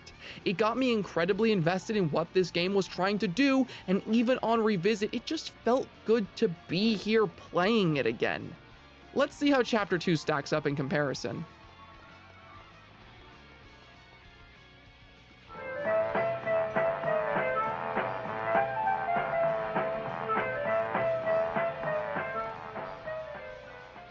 So Chapter 2 is interesting. This chapter made a point of trying to expand upon everything Chapter 1 had going for it. It gives us new mechanics, new characters, a new location, and this time there is an actual proper threat here. I think this large expansion of what Bendy is as a game is both everything great and everything wrong with Chapter 2. The setting and the villain of this chapter, Sammy Lawrence, are used very well. The environmental puzzles we see throughout take really good advantage of things we interacted with in the previous chapter, like the tapes which offer us little hints and clues on how to use the items around us. Sammy himself also feels like a very ominous threat as we catch glimpses of him throughout the chapter. He's always seen lurking around, never being seen long enough for us to properly interact with him, and that coupled with the strange satanic imagery everywhere makes it feel like we've wandered into his domain and we have to escape before he decides to act on whatever he plans to do to us. As well as improved puzzles, environmental design, and antagonists though, Bendy Chapter 2 also introduces another core aspect of the game, being combat. We get our hands on an axe, and with it we're able to face the game's first set of enemies called Searchers. And I'm gonna keep it completely a stack here. The combat in this game is bad, like really bad. The way melee combat works in this is so incredibly bare bones. You very weakly swing whatever weapon you have to the best of your ability while trying to avoid getting hit yourself, but with how incredibly slow and sluggish Henry is, it kind of just boils down to you and the enemy slapping each other until one of you decides to die. It feels so strange to me because, like, normally when a game has melee combat this clunky and terrible feeling, it's usually because melee combat is supposed to be a last resort. Like in a survival horror series such as Resident Evil, for example. In those games, melee combat 9 times out of 10 is just as shitty, but at least the reason there is that you have other means to defend yourself, and the melee combat is reserved for when you've exhausted your other resources. Here, there is no alternative. You have to fight with the horrible weapons you're given, and it sucks. It isn't scary, it isn't rewarding, it isn't fun, it's just bad. All that aside though, once we do wrap things up this chapter, killing most of the enemies and solving the puzzles before us, we're captured by Sammy Lawrence, who attempts to sacrifice us to the Ink Demon only to be killed by it himself. It's here where we get a chase with the Ink Demon, and unlike the previous chapter, this one is actually a real chase, which I find very interesting because I feel like the release of this chapter was the first time we ever got to see the now incredibly common mascot horror chase. You know, long twisting hallway with multiple wrong paths, all the while the mascot of the game is hunting you down. While I feel like Poppy Playtime was the game that really popularized this trope in the genre, unless I'm wrong in forgetting something, Bendy Chapter 2 was the first to properly do it out of mainstream mascot horror games. And in terms of quality, it's alright. Like, it's nothing crazy. Bendy chases you down a hallway with some cool visual effects on the walls signifying how close he's getting to you. Then you kind of just go through a door and it's over. It's nothing really crazy, it's just a cool little moment to end off the chapter. Chapter 2 overall to me is a mixed bag. I appreciate it for trying to build on the world of the game and for the improvements it brought to the table. However, I also feel like it was the beginning of the core issues this game has as a full package. Let's see how Chapter 3 changes things. Show yourself.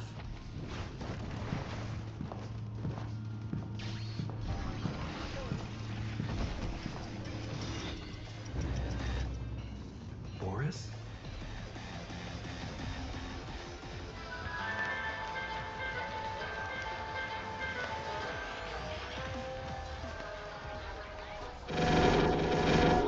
Chapter 3. Oh boy, Chapter 3. This chapter somehow manages to be one of my favorite parts of the entire game and one of my least favorites at the exact same time. If I were to describe Chapter 3 in a nutshell, it is a chapter that is full of fantastic ideas with no good way to bridge them together.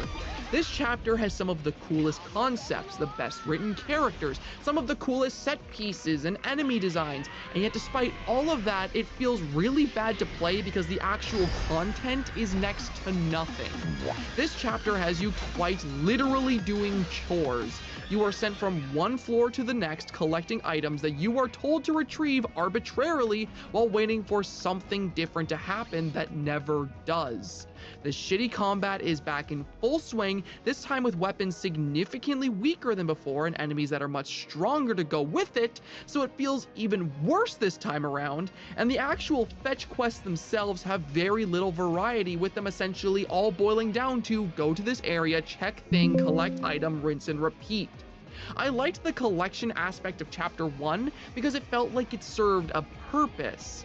In that chapter, we were working towards a tangible goal, but here it feels completely and totally pointless, so it is a slog to get through. Now, with that said, you're probably wondering what I do like about this chapter, and despite how harsh my criticism may be for the aspects I don't like, there is a lot I actually do. First off, the utilization of the Ink Demon. In previous chapters, Bendy felt like a very strong looming presence that didn't actually appear much. He would jump scare you here and there, show up at the end for one chase, if even, but that was about it. Here he is a real, constant threat, with his mechanic that allows him to show up in places you spend too much time in looking for you. Yeah, sometimes he just doesn't show up, and sometimes he takes way too long to leave, but the mechanic itself is solid and makes him feel like you're always at risk of encountering him. Another aspect of this chapter I really like is its final encounter, a monster called the Projectionist. I always thought from an artistic standpoint that this guy was the coolest monster in the game, a projector-headed monster that you avoid in a maze of projectors. From a game design standpoint, I love this. Wading through the maze of ink with all the projectors around you makes for some really cool tension, with it not being immediately apparent at first glance if the light you're seeing is coming from one of the props in the environment or the monster itself. It's also pretty cool to me how if you do the secret route to get the Tommy gun temporarily, or if you just are really dedicated to melee combat, you can just straight up kill him and go through the maze without a threat. It's a really neat section in an otherwise boring chapter. And of course, no discussion of things I like about Bendy is complete without me mentioning her. Okay, so being completely real, when writing this video, I did not know how to approach discussing Alice Angel, because if you know anything about me, you know the reputation I have surrounding her. What I am going to choose to do here is to discuss the actual writing reasons why I like her so much, because I really do believe she is the most interesting character in the entire game. Alice to me stands out because she represents everything wrong with Joey Drew Studios and the treatment of its staff in a single character. A woman so in love with the character she played that it became an obsession so all-consuming that when she was replaced, it practically ruined her life. She was so broken by it, so desperate to get the chance to be that character again, she actively allowed herself to become the monster she is in Chapter 3. She is a psychotic character so consumed by her obsession to embody the character she centered her life around that she's willing to torture and maim anyone who she thinks will have the pieces she needs to make herself beautiful. And I think there is something so morbidly tragic about it. Even when she quite literally takes the physical form of the character she loves, she comes out flawed and cannot handle it. She is a wonderfully twisted villain, and in my opinion, the character with the most depth in the original Ink Machine game, and I love her for it. What, did you think I was gonna call her hot again? No, you already know that I think she's hot. Get new material, get out of here! So yeah, as you can see, there's a lot to love in this chapter for me and a lot that drags it down. Because of this, it's so hard to really form a full, honest opinion of it other than simply describing it as a love-hate relationship. Let's see if Chapter 4 will be any better.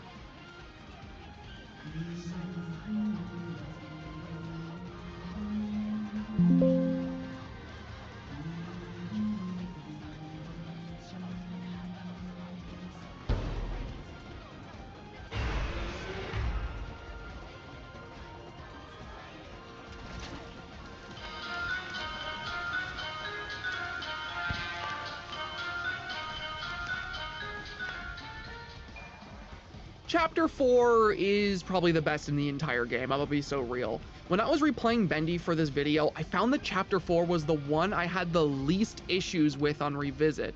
It's just a solid experience that doesn't really do too much wrong in my eyes. This chapter has us hunting for Alice after she kidnaps our friend from the previous chapter, Boris, and it sees us exploring a very different set piece in the form of an abandoned amusement park. Right off the bat, the setting of this chapter is great. This one feels like it tries really hard to give us something fresh, and it takes good advantage of it.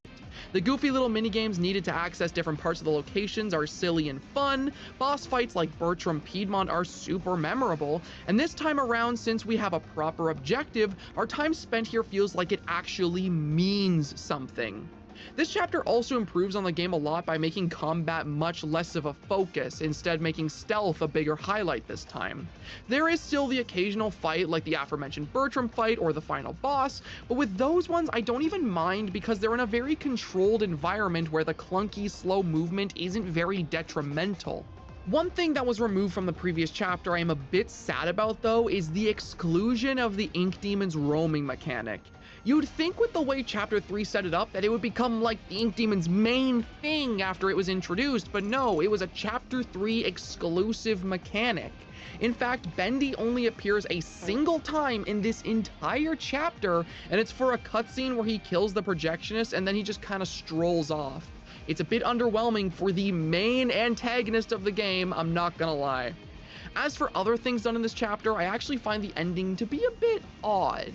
See, we eventually arrive where Boris has been taken, only to find that Alice has already dissected him and taken the parts from him that she wanted. And then we fight him. The boss fight itself is probably the best in the original Ink Machine game. We're basically avoiding Boris's attacks until he tires out, and we use the ink from his wound to build weapons to kill him. It's cool. I like it. The part about this ending that throws me off, though, is that despite the fact that Alice's plan seemingly succeeded, nothing really comes from that. Right after we kill Boris, she just kind of angrily runs at us before getting killed by Allison, who is introduced right here, and like, what was the point of that then? If Alice's whole plan was to use Boris's parts to perfect her form, why is she still the same when we see her? What purpose did any of that have if she was just going to be killed off randomly anyways? It really felt here like they did not know how to end this chapter, so this ending was just thrown together to tease chapter 5, and I think it's pretty underwhelming for that. Overall though, like I said, I like this chapter. Aside from the smaller critiques I have towards it, I think this is the most solid overall package. The story keeps you invested, the environments are cool, the innovation of the gameplay and combat is really appreciated. It's pretty damn good. Let's see if chapter 5 holds up.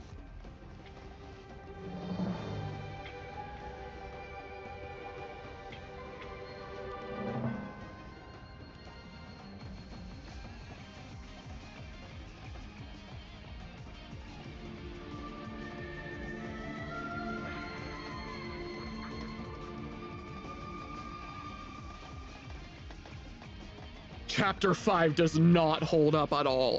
Okay. I know I said I wasn't gonna be bashing my old opinions in this video. I know I said that, but being totally honest with you guys, I do not know how I enjoyed this chapter 3 years ago. Chapter 5 is easily the worst in the entire game, and it isn't even close. This entire thing feels so incredibly thrown together and sloppily done that I swear the only thing they actually had planned for it was the ending itself, which we will get to. Chapter 5 opens with this long, unskippable cutscene that establishes two things: the characters of Tom and Allison, our new companions for this chapter, and the Seeing Tool, an item that allows us to see hidden messages throughout the chapter. After this cutscene ends and we actually start to play the game, this is where the issues start. Chapter 5 looks at all the improvements that Chapter 4 did for the game and instead chooses to act like they never happened. You go on this slow boat ride across an ink river that boils down to holding down M1 and occasionally stopping to hit ink off the boat before an ink hand comes to kill you, and right after you arrive at probably the worst section of gameplay in the entire game. This town where you have to just stand in the center like it's an arena and do nothing but fight enemies. First Sammy Lawrence, who is just back for no real reason, and then waves upon waves upon waves of enemies. Having the combat be the main and primary focus of the final chapter is the worst possible decision that could have been made here. It feels incredibly arbitrarily thrown in to inflate the playtime, and this section especially sucks when you're trying to get all the achievements, because failing something like the complete without dying achievement means if you die a single time you have to restart the chapter, sit through the long unskippable cutscene again, and then you can try again. Sammy's boss fight is a mess too. I was praising Chapter 4 for innovating a lot on its combat with having bosses that actually take advantage of how the game feels to play, but this one does not follow any of that design philosophy at all. He's just a basic enemy that attacks a lot, so the fight is just a poorly put together DPS check with some pretty generous checkpoints. After all that is said and done, and we do a long, drawn-out stealth sequence, we arrive at the final boss, which, being honest, I actually still kind of like it. Like, yeah, Beast Bendy looks goofy, and yeah, the fight itself is just hugging the side of a wall as he runs around aimlessly, but I don't know, there's something about this boss fight that stops me from outright hating it. I don't know, maybe the rest of the chapter being so abysmal to play made me enjoy this part by comparison. One thing I will say though, since we're at the end of the chapter and it hasn't come up, I find it very funny how the Seeing Tool is treated at the start like the most important thing this chapter, and yet it kinda ends up being useless. This final boss is the only time it comes in handy, and even then you don't need it, because all it does is point you in the direction of levers that are pretty easy to find on your own anyways. I find that so strange because, like, the beginning of this chapter makes it seem like a core item you will need to progress, and yet none of the chapter is in any way designed around it. So it, just like everything else this chapter, just feels completely arbitrarily thrown in without any rhyme or reason. Which kind of leads me to perhaps the single most controversial part of this chapter and Bendy as a whole, the ending. The ending where we see Henry enter Joey's apartment, which does not share the same art style as the rest of the game, and he's sent back to the very beginning of Chapter 1 after a conversation with his old friend. The game is revealed to be an infinite loop. This ending was very unsatisfying to a lot of players, and I can't say I blame them very much. It comes completely out of left field, with next to no proper resolution to anything shown prior. But with that said, I really liked it before, and I really like it now. When I first got this ending, it fascinated me. It made me realize the entire game I played was not simply a studio that got weirdly bigger and bigger as we went, but rather an entire other reality unlike our own.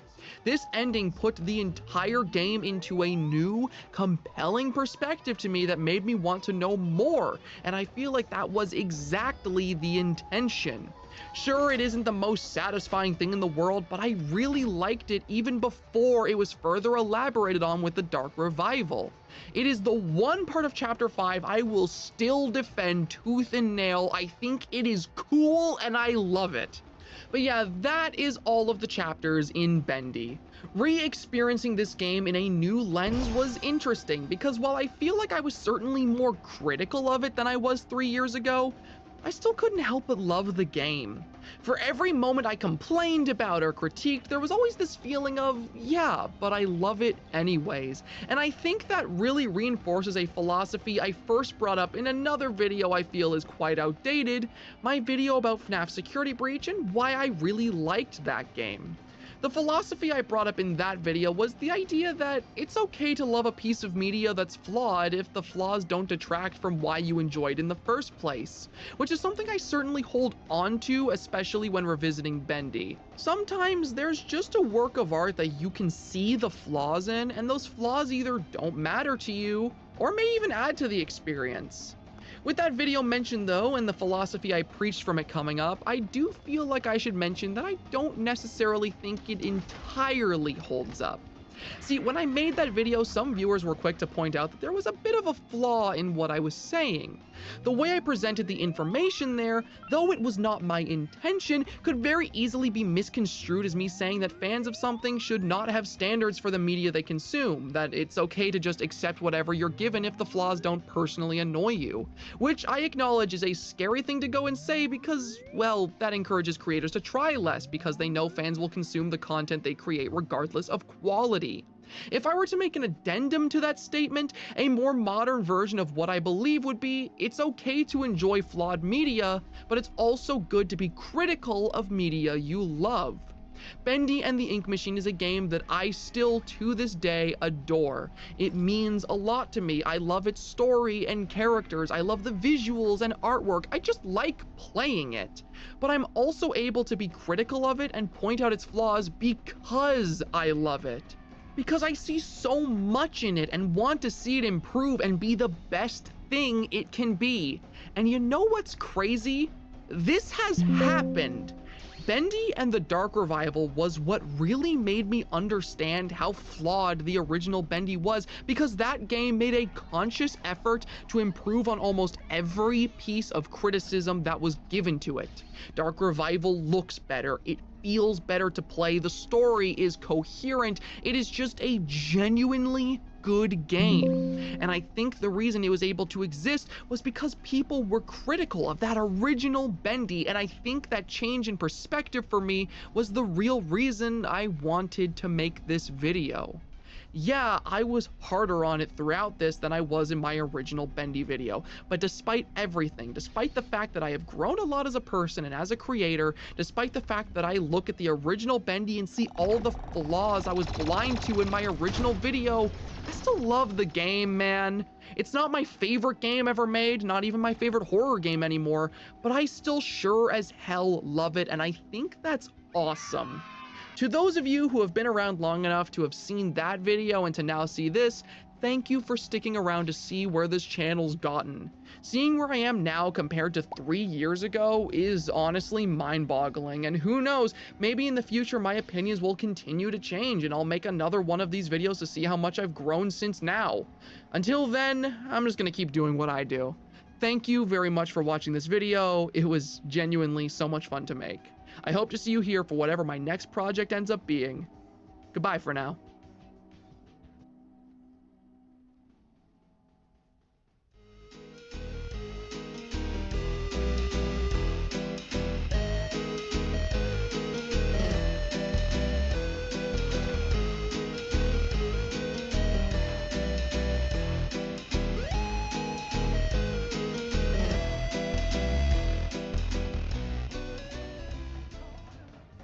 So if you've been on my channel for a while now, chances are that you've heard of my video discussing why I loved Five Nights at Freddy's Security Breach. And needless to say, that one was a bit controversial. The whole point of that video wasn't to express why I thought Security Breach was a great or even good game. It was more so a video discussing the idea of allowing people to enjoy flawed products. The idea of being able to criticize something, but not the people who enjoy it. And the reason I used Security Breach as my talking point for that video was because it was a game that was filled to the brim with flaws that I couldn't help but enjoy regardless. Call me someone who is easily pleased or has low standards for games, but I couldn't help but enjoy seeing the passion behind the game despite how incompetent it was from an objective standpoint. It was just a good time for me, and I really wanted to express that in whatever way I could. All of this to say that when FNAF Ruin was announced last year, I expected a similar situation to what we had with Security Breach. A DLC riddled with all the flaws of base game that I could enjoy playing through despite that. Nothing special, but a good time regardless.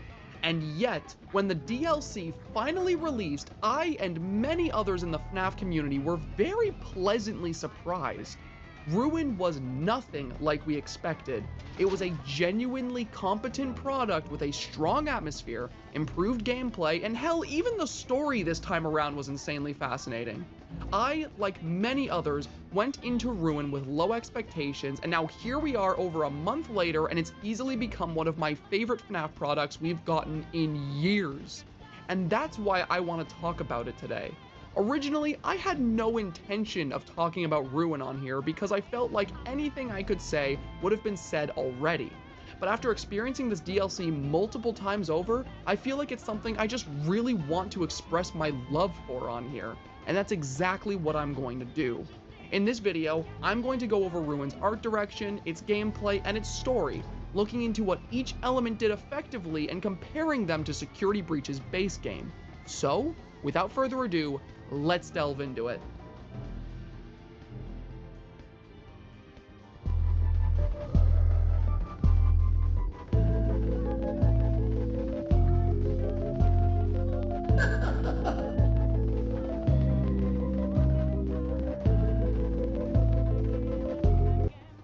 In my opinion, the biggest part of each individual FNAF game that gives them their identity is their roster of animatronics.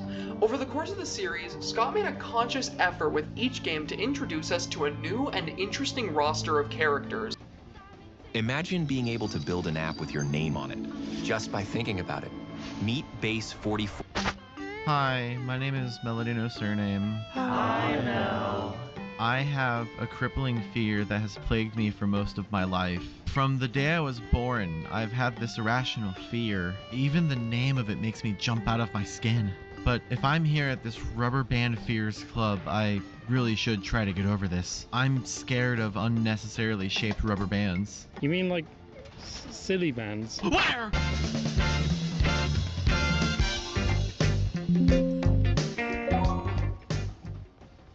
The Nintendo DS. Do I need to introduce you to, or are you acquainted yet? In 2004, Nintendo released their next big handheld. They started back in the 1980s with the Game & Watch handhelds, some of which had 2 screens. Then they went to the Game Boy, downgraded by removing a screen. Then the Game Boy Color, upgraded to add color, downgraded to make less of a brick. The Game Boy Advance and the Game Boy Advance SP. But you know what all of these were missing was a second screen. I've talked about it before, but the DS was a huge seller. Over every variant of the DS, like the original, the Lite, the DSi, and the DSi XL, scale, there are 154 million of them. That's roughly 14 DSs for every Ohioan, or 154 million for every me. With a big player base, naturally comes a big game selection. Publishers are more willing to push their games on whatever is the next big hardware of the generation. But with that much competition, there's bound to be some more interesting titles trying their absolute best to stand out. You can't just make children get excited over a game, they have to be interested in a confused sort of way. Of course, the DS had its fair share of standard Nintendo fare: Mario, The Legend of Zelda, Kirby, games that are common as you can get, like sports titles and minigame compilations. But the further you dig into the nearly 3,500 games this console has across all regions, the more interesting the games become. Hi, I'm Melody Name, and today I want to show you all some of the silliest, weirdest, and most interesting releases on the Nintendo DS. I'll have 3 categories for these, as foretold by the ancient stone tablets I found in my yard. They also told me I have Legionnaire's disease, but we're focusing on one thing at a time here. The categories are weird gameplay and or design, weird story, and weird inclusion. Let's start with weird gameplay and design. The ancient stone tablets in my yard told me so. Have you ever played Smash Brothers? There may have been a question lingering in your head about a specific stage called Hannonbow. Would you be surprised if I told you that's not uncommon? It's considered an epidemic. Electroplankton is a Nintendo DS game released in 2006 here in North America and 2005 in Japan, where it was called Irekutoropurenkutan. This sounds really racist, but I can't find anything to say that it's not what it's called over there. This is less of a video game and more of interactive art. You use the DS stylus to draw lines and move parts of the environment, which these little plankton interact with, causing music to play. The places in which you make these tunes are incredibly serene and beautiful. It's such a calming experience to play around with the world you're given to create something unique that no one else has heard before.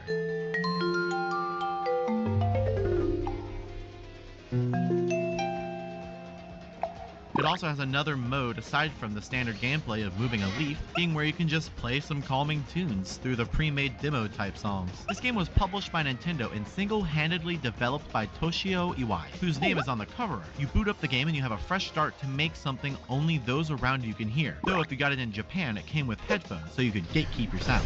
As said by Toshio, he didn't want this to be a tool, so therefore there are no save features. A save feature would both overcomplicate the concept as well as diminish the artistic value and the uniqueness of the sounds you could play every time. If you wanted a music creation software on the DS, there are the Korg games, which were actual music production tools. If you wanted to just jam out, there were at least 2 different ways to do so, like DS Vision or the Nintendo MP3 player. This game was received well, but it was incredibly hard to find in stores, only being available online and at select Nintendo stores. As a result of very few brick and mortar stores carrying it back then, it isn't exactly the cheapest game around. I think the weirdest part of Electroplankton is that it was given that aforementioned stage in Super Smash Bros. Brawl on the Wii called Hannonbow, after the Hannonbow feature in the game. Of every stage in Smash, hell, even in Ultimate, which it came back for, it is one of the weirdest inclusions. It is such an obscure game that most people would overlook it as some artsy-fartsy bullshit. But I think it's incredibly weird and interesting, so it's obviously here for a good reason. Also, the Smash stage can be green screen, so I'll add something behind this and it'll be really funny. Sans is a black man's skeleton?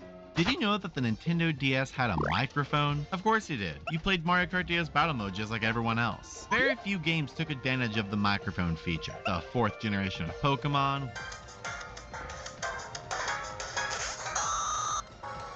WarioWare, Fossil Fighters Champions, and even Electroplankton does. It's a pretty underused feature, but I found a game that uses it and fits here really well. Soul Bubbles is a very odd puzzle game released in 2008 where you have to transport spirits across terrain by encapsulating them in bubbles and blowing them around using the... Hold on 1 second. I'm sorry, what? There's no microphone use in this game where the main character blows air.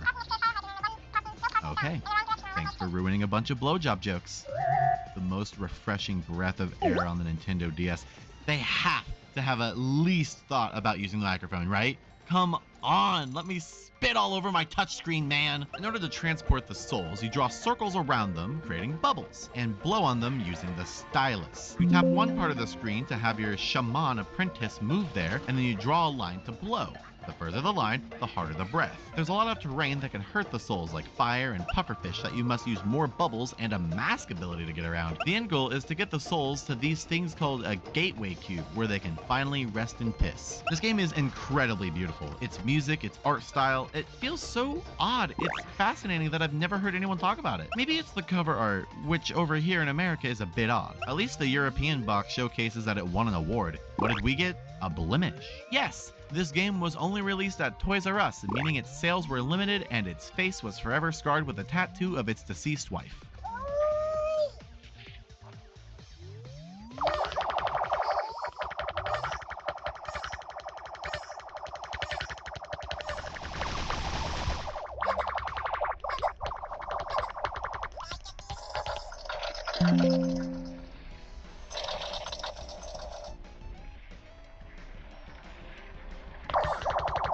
Squishy Tank is a really silly match-the-same colored blocks together puzzle game released in 2010. The plot follows these tanks with Fumo-esque faces who know that they're in a game. Regardless, they've been recruited in and now must suffer the consequences of war. What kind of game are we in? Hopefully a cool samurai game featuring squishy tanks with faces as the main characters, right?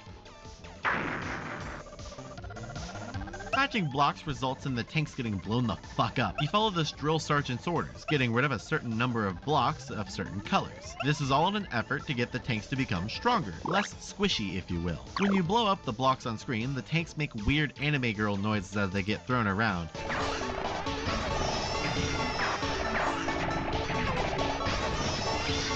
Which is one of the reasons I think I could never play this game in public without breaking my DS in fear. There's other features in this game, like, for example, you can customize or poke the tanks. The humor feels a lot like something out of an anime I would have been shown clips of by a classmate in middle school that I would have had to sit awkwardly through until it was finished playing before saying, wow, that was really funny. And I mean that in as good of a way as I possibly can. Oh, hello Type 90 Tank. I find this to be incredibly engaging, but I think I have a severe case of puzzle game bias, as I adore puzzle games.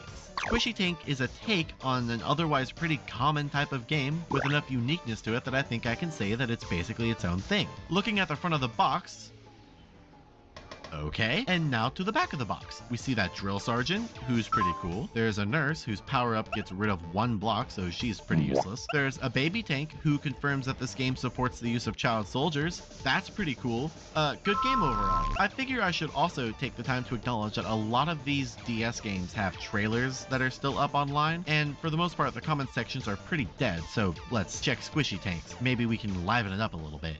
Doesn't look fun. Yeah, because it's a puzzle game.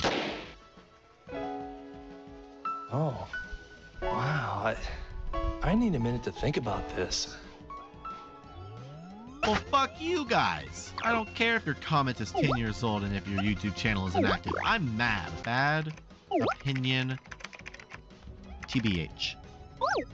Now, I was doing some snooping around online for various Squishy Tank related things, you know, like B-roll and visuals for while I talk. I thought that none of the games that I would be talking about would have any form of merchandise or fan base. They're obscure, so I expect very little. Squishy Tank not only has little stress ball things that are considered rare, but there's also a tutorial on how to make your own Squishy Tank that's on YouTube that has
has 42,000 views. Is there more to this game that I'm unaware of? No clue, but hey, I bought a squishy tank, and if he arrives in time, he'll be tortured on camera. If not, I'll post a video of his abuse on Twitter. Hey everyone, Editor Mel here. I did in fact get the squishy tank. I really like the do not eat, and I just wanted to show him off real quick. I've been working on this video for like 2 months, so you're watching something that I edited like in like July. There you go. It's pretty fun. Also, it smells very strong of like a perfume, but I have no idea what the fuck it is. Overall, pretty cool. Smells good. It is in fact squishy. I'll give it that. It's in fact fucking squishy. Well, alright. I guess it's about time to like get a snack or something.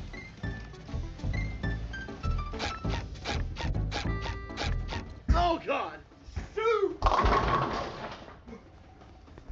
Hey, Mel.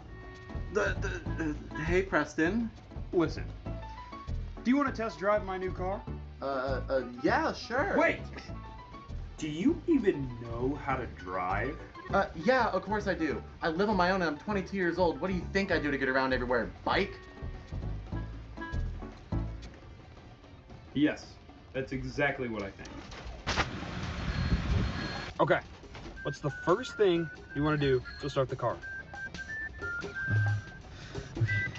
Don't fail me now. Driver's Ed's Portable is about as much of a game as 52 Card Pickup, except one of them has skill involved. It takes practice. This game has 2 things you can do with it. One is that you can learn about a car and its parts, what to do if something goes wrong, how to fix it, yada yada yada. 2, take a driver's ed test created in 2008. It's all presented with this nerdy ass motherfucker. White button up, bow tie, pins in his shirt pocket. This is my dream man. Do not hit me up unless you look like this. The music in this game is really silly. It's overly dramatic and sounds more in line with a sad or thoughtful moment in the visual novel. So if this song isn't up your alley, there is one more from this game that I would love for you to listen to.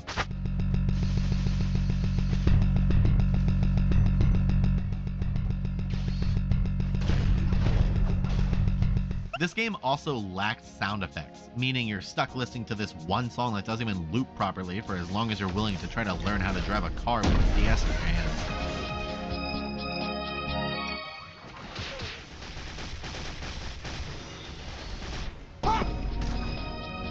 So, now that you've started the car, what's the next thing you're gonna want to do?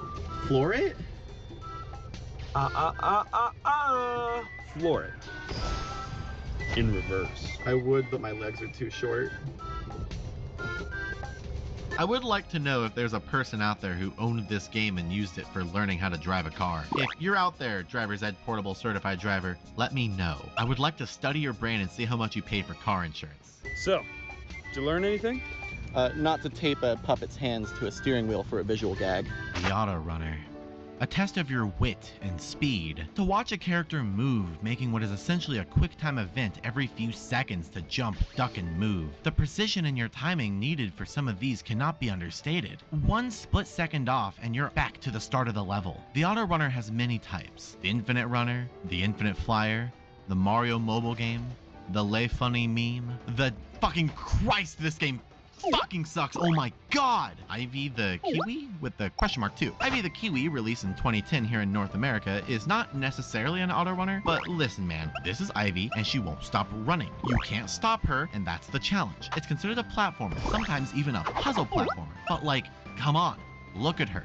What is she doing? And is it done manually by the player? No.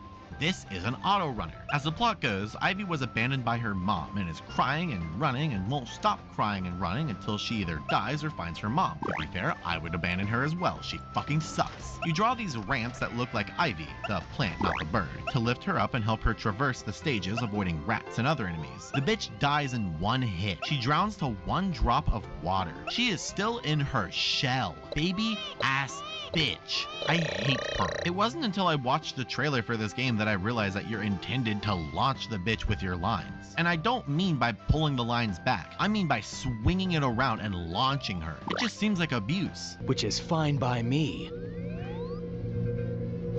This game is incredibly frustrating. I don't care if it's because I'm bad at video games. This is not easy. You think you can do better than I can? Okay, smart guy. Let's see you take a crack at it. It took me about a week of playing it off and on to get every level complete. Not even 100%. I bet the speedruns for this game take hours, if not days. I'd probably have the world record if I tried recording it.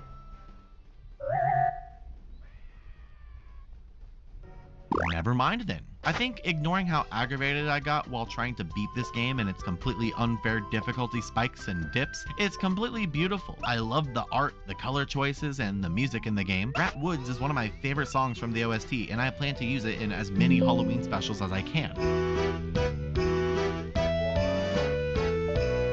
Regardless of how interesting the way this game plays and how nice the art is, it's just so annoying. Stop running! This game is also on the Wii, with motion controls now being utilized instead of a stylus. This is even worse.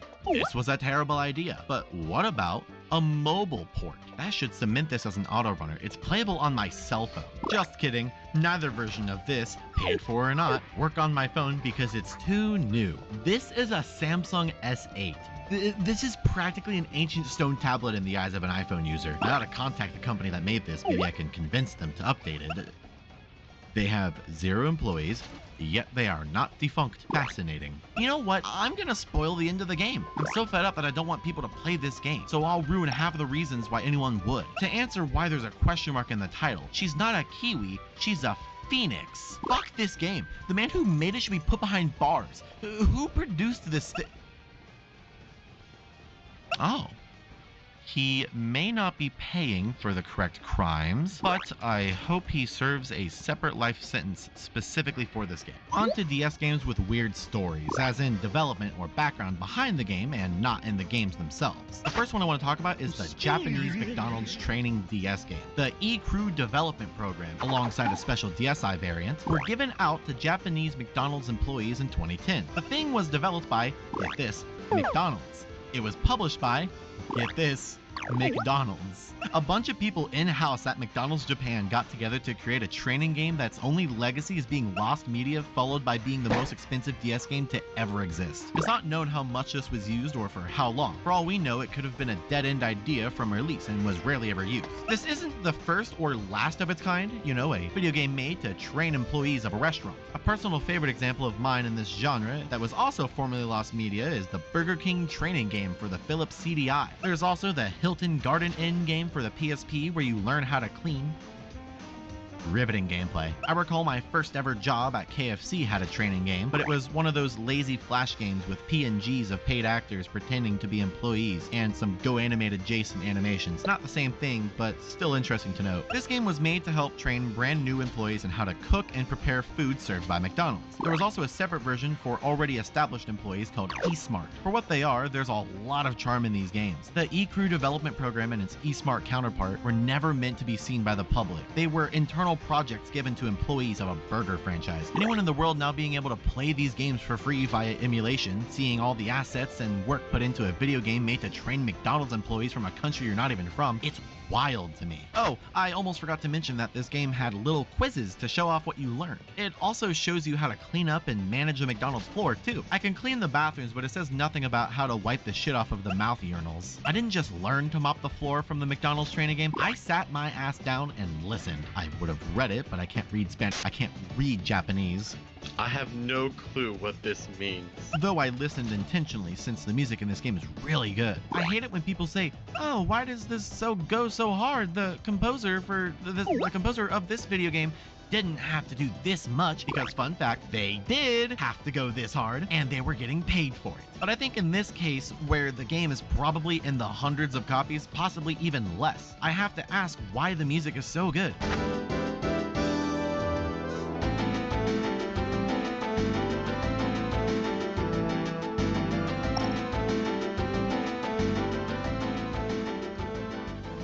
I think every workplace should have video games to play in order to learn and train for the job. I know it sounds like a joke, but it's far more engaging and enjoyable. Though I guess it's a bit harder to create a game around working in retail, for example. But if they can create a game telling me how to fold a goddamn dowel, they can create a game telling a 16-year-old how to bag some old hag's groceries. This is Bubble Bobble Revolution on the DS. Pretty standard Bubble Bobble fare here. This cover sucks, but I've seen worse. You kill the enemies, you finish the stage, you bub the bob. It has overall negative ratings due to shit graphics and bad level design, both of which are true. But it is still a Bubble Bobble experience at the end of the day. You'd be surprised, but it's really hard to fuck up Bubble Bobble, and they somehow managed to fuck it up. You can play in Classic mode, where you play what is essentially a one-to-one conversion of the original 1980s Bubble Bobble arcade game. Classic even has a co-op mode, so if you had a friend who owned Bubble Bobble Revolution, you could use the DS's download feature to play together. I lack a friend to play with, so I guess I'll just never know what that's like.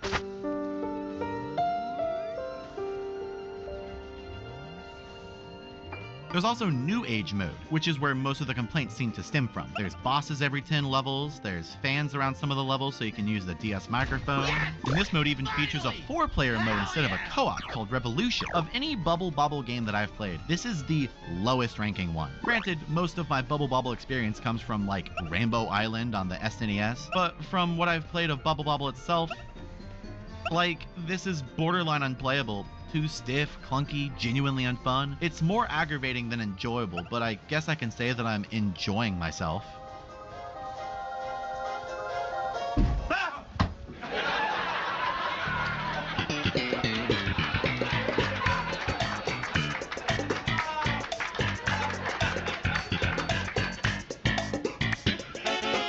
Hey, Jerry. I mean, Mel. I'm practicing how to drive, I swear. Although you should be learning how to drive, I'm more worried about why you're covering this game. I mean, it's bad for sure, but it's not really that weird. Why are you in my house? Oh, Mel. I'm always in your house. Anyway, what's with the game? Well, I don't know, but I did just get to level 30. Might as well keep playing.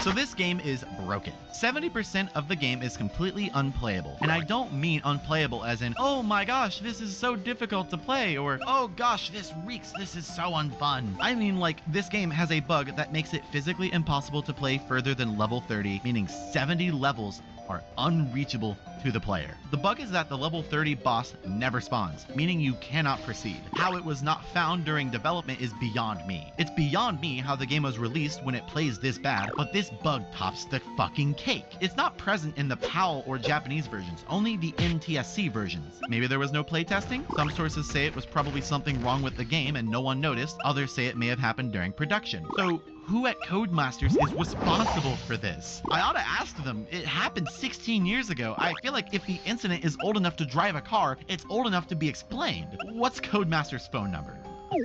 They're owned by EA? So you're telling me EA owns this?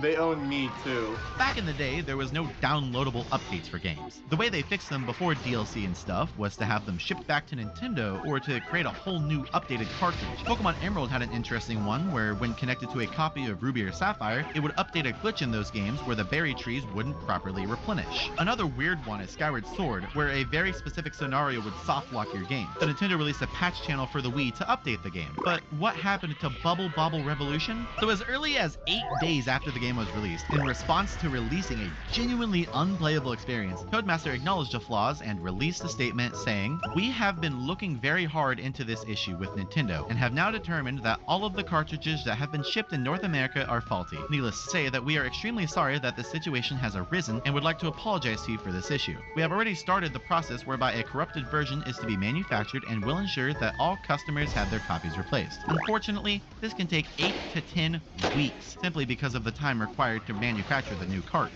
We will update you with what you will need to do to get a replacement game as soon as this has been determined. Within the year, Codemasters put out an updated version that replaced the unplayable ones with a practically identical one. Oddly enough, I can't find any information on how these were shipped out. Did people have to ship in their broken copies and in return they'd receive a new updated one? Were they sent to retailers for when games were returned? Could people just mail in and get a new copy and keep their old one? That whole part of the situation is shrouded in 16 years, so who knows. Now, the only difference between these two is that on the new one, it has a small -1 at the end of the USA on the cover, the cartridge, and the manual. Along with that, they also threw in a free copy of Rainbow Island Revolution. Pretty standard Rainbow Island fare here. This cover sucks, but I've seen worse. You kill the enemies, you finish the stage, you rain the bow. It's so unbelievably hard to see the differences between the defective and updated versions of Bubble Bobble Revolution that you often see these much rarer copies sell for prices as low, if not lower, than the defective copies. I recall seeing the USA-1 copies selling for as much as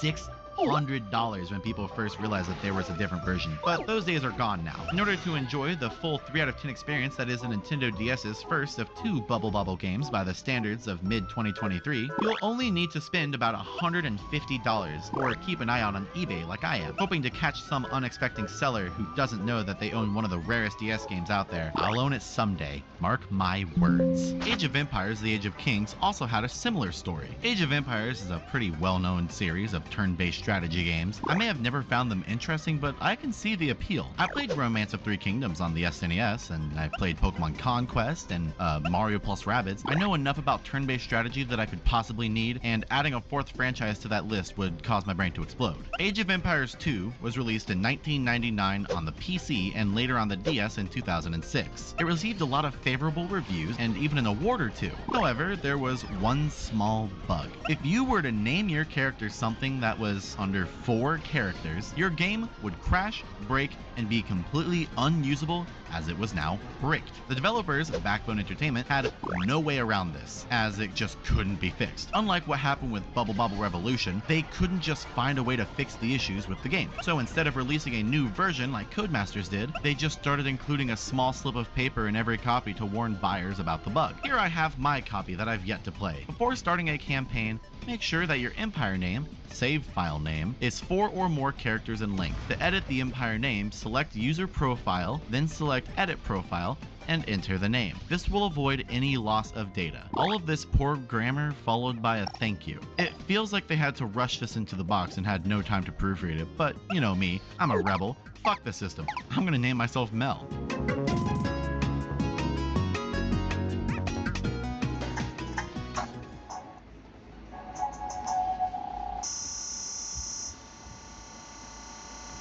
I wasted $10 for this gag.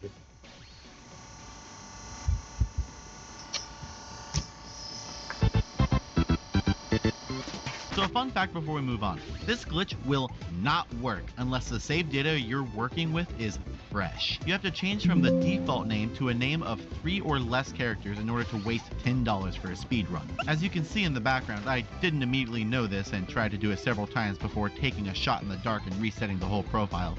What a fascinating little glitch. Now on to weird inclusions.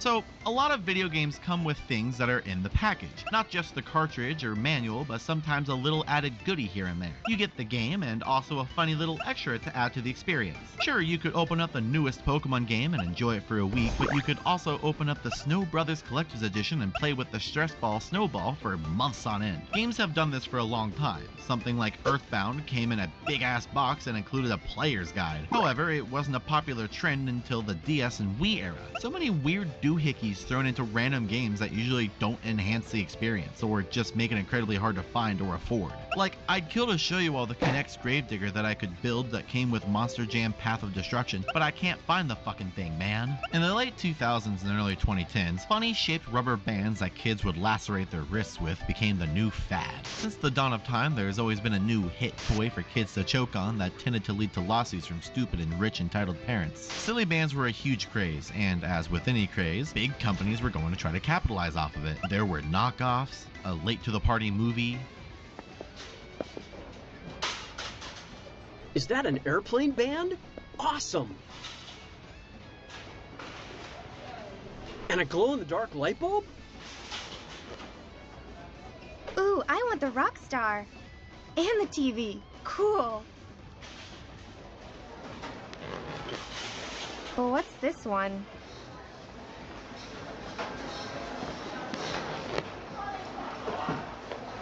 It's a circle. Nobody has one like this.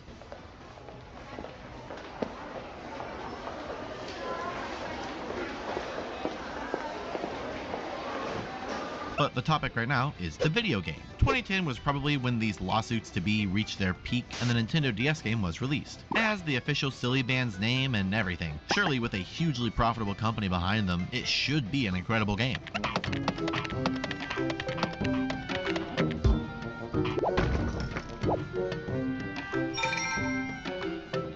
Now, to be fair, Angry Birds didn't touch a Nintendo console for almost 2 years after this, so this was feeding that hungry demographic of 5th graders who didn't have a phone smart enough to fling avians. So it's nothing more than an Angry Birds clone. Luckily for me and my irrational fear of unnecessarily shaped rubber bands marketed towards children as a collectible that were banned in several public schools, this is just digital Silly Bands. There's no actual Silly Bands here, so I'm perfectly safe. Let's open this sealed copy I bought on eBay. I paid $2 for this. Such a good deal. Alright, here we go. Ah! Here I am inside of my local Walmart, or as I call it, my quarantine zone. So Silly Bands on the DS came with a pack of video game shaped Silly Bands. There they are, footage taken from my house, which is currently being fumigated to eradicate the Silly Bands. They're an invasive species, you see one in your house and they're everywhere. Ah! With the DS being in that era of casual gaming, there's a lot of health-related games. There were so many that were trying to help you learn how to cook, which feels like an actually useful tool. One of the many ways to be healthy is to walk. So of course the Nintendo DS had to have games to help people understand how to walk. Unlike cooking, however, the act of walking is much more difficult and there was clearly a need for a game or two to help you understand exactly how to. This is Personal Trainer Walking, a Nintendo published game that uses a packaged-in pedometer to help you track your steps. Not a pedometer, I've heard that one before. And hey, why not a second one too? 2 pedometers, one for me and one for the family dog. Before we look at this game, I want to show you all this Amazon video I found. Walking is a great way to clear your head, boost your energy, and it's a wonderful time to bond with family and friends. It's easy to do, you don't really need a lot of equipment, and you can do it just about any time or any place. In fact, that's probably why it's one of America's favorite physical activities, with over 111 million regular participants. 111 million regular participants in walking. Is this per day? What kind of statistic is this? Surprisingly, over 8 billion people per day actively participate in breathing. Personal Trainer Walking can keep track of data for up to 4 people, so the whole family can get involved. You can even set up a profile for your dog to keep track of your furry friends' steps too. My furry friends? I want to make it very clear that I wrote the family dog joke before I watched this. I have a sixth sense to predict stupid video game related things, I guess. This is one of very few games on the DS to use Mii's. You could even transfer them straight from your Wii. There were 5 total games that used this feature, 2 of which being released in America. The only other American DS game to utilize Mii's is Final Fantasy Crystal Chronicles Echoes of Time. So to the normal man, there was 1. The other 3 were Japan-only titles, and as I've learned, I can't pronounce foreign words very well, so I'm not even gonna try. Let's get on to Personal Trainer Walking, released in Europe as Walk With Me. Do you know your walking routine? Well, golly, I ought to learn quick. Might as well test the pedometer myself. It seems like it won't work with my new Nintendo 2DS XL, so let's try my childhood DS. Maybe this beaten up red DS? Never know, maybe it only works with an older model. The date setting of the Nintendo DS system is May 19th of the year 2000. What? Fix the damn clock and... nothing. Maybe after all these years, the fucker done died. Well, as it turns out, I'm just an idiot and it needed a new battery. Okay, so let's get my Mii transferred on here, set up our profile, and we're good to go. Time to walk.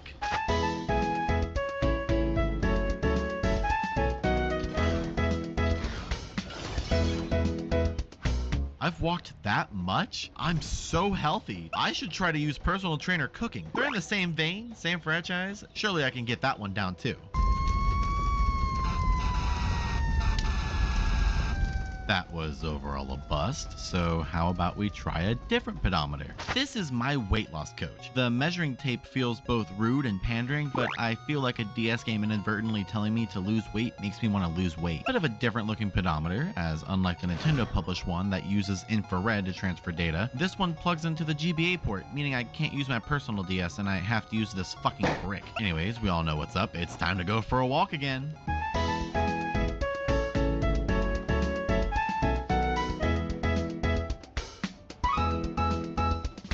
God damn! I am such a great walker. Maybe I should try My Healthy Cooking Coach. Same franchise, same helpfulness. Surely this one won't go as poorly. Okay, so I'm done trying to be a walker, and I'm done trying to be a cooker. I'm gonna try another DS pedometer, one that'll make me a Pokemon trainer. Pokemon Heart Gold and Pokemon Soul Silver came with their own Pokeball-shaped pedometers. That way you could take your Pokemon with you on walks to find items and catch other Pokemon. For its time, this was quoted as being one of the most accurate pedometers ever created. So if it's that accurate, I ought to give it a go. One final walk.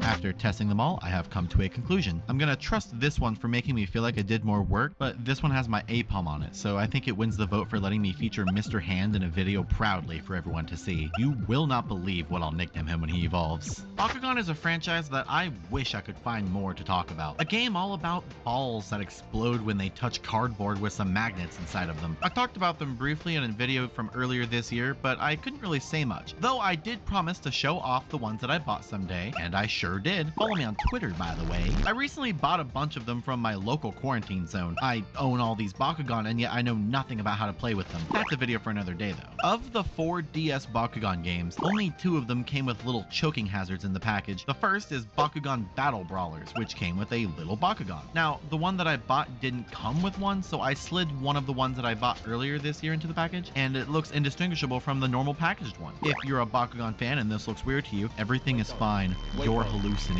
The other one to come with something was Defenders of the Core, which had various figurines thrown in, sort of like a collect-em-all type deal, but you actually needed to buy a bunch of copies of the exact same game to own them all. They come with such incredible characters as... Huh? And... What?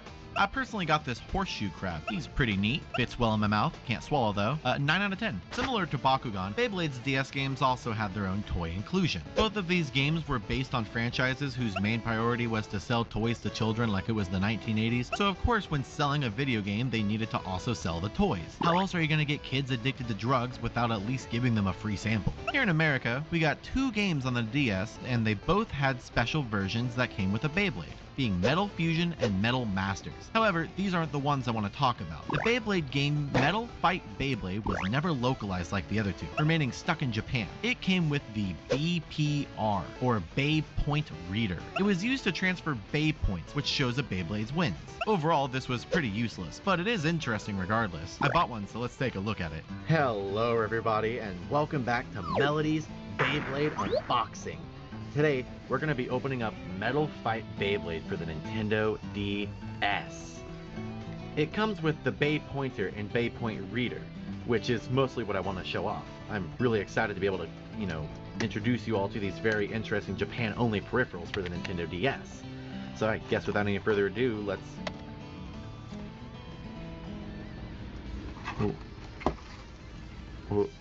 Where's the Bay Pointer at? This is just the Bay Point Reader.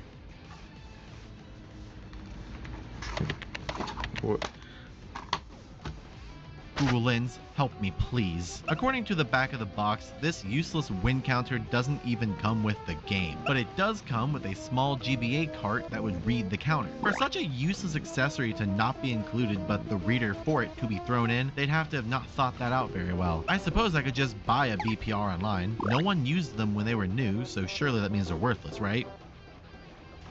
I don't make enough to afford this shit, man. There were plenty of games that had exclusive versions for what stores they were sold at, like Soul Bubbles, for example. One of the games in this category had 2 versions, and they are possibly the rarest things I've ever seen for the Nintendo DS. So rare that I honestly can't even give either of them prices. Plants vs. Zombies is a pretty standard PC game that makes for a great DS port. Out of every console version of Plants vs. Zombies, this is the definitive one that stands the test of time. It plays nice, it's classic, it's fun. Is there anything else I could possibly say about it? Plants vs. Zombies had 2 bundle versions, one being exclusive to GameStop that came with an ugly pea shooter stylus, and the other being exclusive to Walmart that came with a Yeti figurine. I cannot explain how hard these things are to find. Well,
Working on this video, an unboxed version of the Yeti figures sold, and just a while ago, everything in the Yeti version but the game sold. And even just this month, the pea shooter one sold on Mercari for $120. I'd kill to have that ugly pea shooter stylus, but I'm a respectable person who would never have something with GameStop on it in my house. On the topic of styluses, here's mine. What do you think? Real interesting ones came with obscure games, like for example some of the early childhood rated games. You show someone this little square and it's a home branded bomb to the senses. There's not very many of these games around, but several of them are on the DS. With its huge demographic, it was bound to reach babies too. Like Legionnaire's Disease. 3 of 4 of the Sesame Street games on the DS came with bigger styluses, made especially for little hands as it says. Now, my hands are nothing near small. However, I'm not sure how these are for little hands. They're fucking huge compared to a normal sized one. It makes my hands feel normal sized compared to my wimpy ass Yoshi stylus. I feel like a normal sized stylus would make sense for a child, not something like 5 times the girth. Say, now that I'm thinking about it, that DS stylus in my urethra meme has a whole new meaning with this monster. Squeeball's Party is a dumb little fucking game. 70 plus minigames. It's really funny that they can't exactly pinpoint the amount of minigames. You made the damn game, what's inside of it? There were 2 special versions of Squeeball's Party that came with character styluses. 3 if you include this pretty rare one that came with both. Here's the one I have. No clue what his name is, so let's call him Lorg. There's PTSD in those eyes. However, there was a really interesting unreleased DS peripheral that was tied to this game. It seems like it was intended to work like a Wii remote for the DS. As this article says, it could have been used to, quote, hit a home run by swinging the stylus off of the DS screen. It was planned to have LEDs and motion controls. Pretty innovative, but it feels like that would have been way too many things to be packed into something that just didn't need it. However, I think I would have loved to see this happen. The thought of a Wii remote for the DS is incredible. It would have vibrated.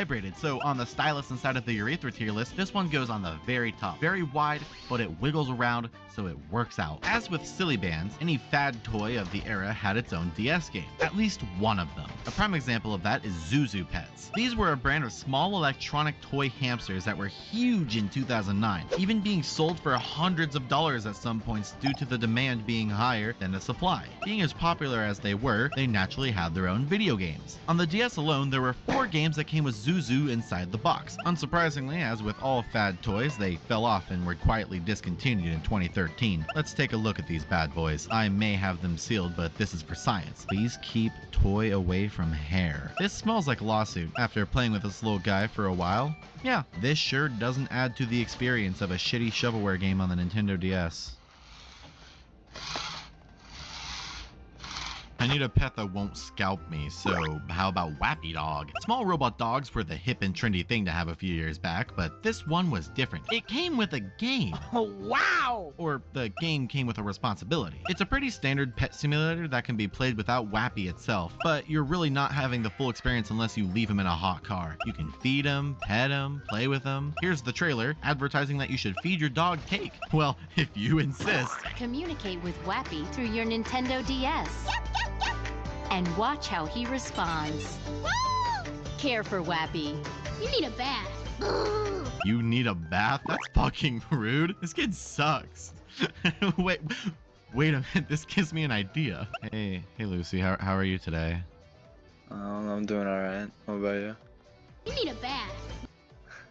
That doesn't work. This sucks. You need a bath. You need a bath. You need a bath. You need a bath. You need a bath. You know what, Mel? You know what, Mel? You know what I gotta say to that? You need a bath. Anyways, guess who's on the official Wikipedia list of robot dogs, which is pretty cool. Not everyone can say that they're living in the same neighborhood as Gaylord, the 1960s robot dog toy. Now, I could talk about the Mega Man Star Force wave scanner that never came over to America, the blood glucose meter that came with Knock 'em Down's World Fair, or the many music peripherals like with Guitar Hero and its guitars and drum pads, Just Sing and its microphone and headset, or Easy Piano, which came with a sliver of a piano to plug into the GBA slot of an original DS model. I could even talk about Bimoji Training, a game that helps you learn to write kanji that came with another sounding toy, or the Pokemon Typing Adventure keyboard, the Slide Adventure Mad Kid mouse, or the the face training camera. However, the final game I want to talk about in this weird section is in the Cooking Mama series. No, none of them came with anything super crazy. Cooking Mama didn't include a Tolos Cassoulet, but one of the many Cooking Mama spin-off games came with something interesting, being Crafting Mama. Most copies came with just the game and nothing else, but there were a few copies of the game that came with iron-on beads. These are pretty hard to come across. Most of the time, it's just the case that says it's on there, but it's not really in there. But there was also a special variant that came with silly bands. Now, luckily for me, my copy doesn't have that little blurb on it, meaning that I am completely safe. The house is clean of silly bands. There's no silly bands in this game, so I can kick back, relax, and open my copy of... They didn't let me back in.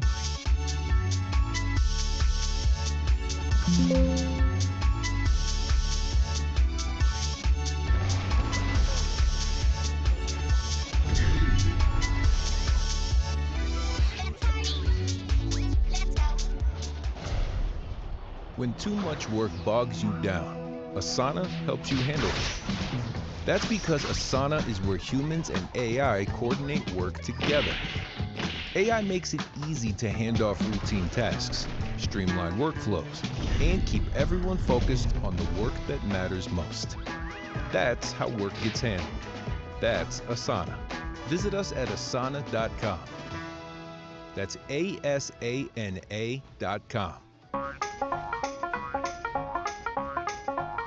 Oh, hi. I didn't see you there. I'm just here playing nondescript monster catching / creating game where you collect and or battle creatures on my nondescript handheld gaming device. Boy, I sure do love catching and creating monsters to make them fight one another. This sure is an interesting format that only one franchise does. What are you talking about? What's a telefang?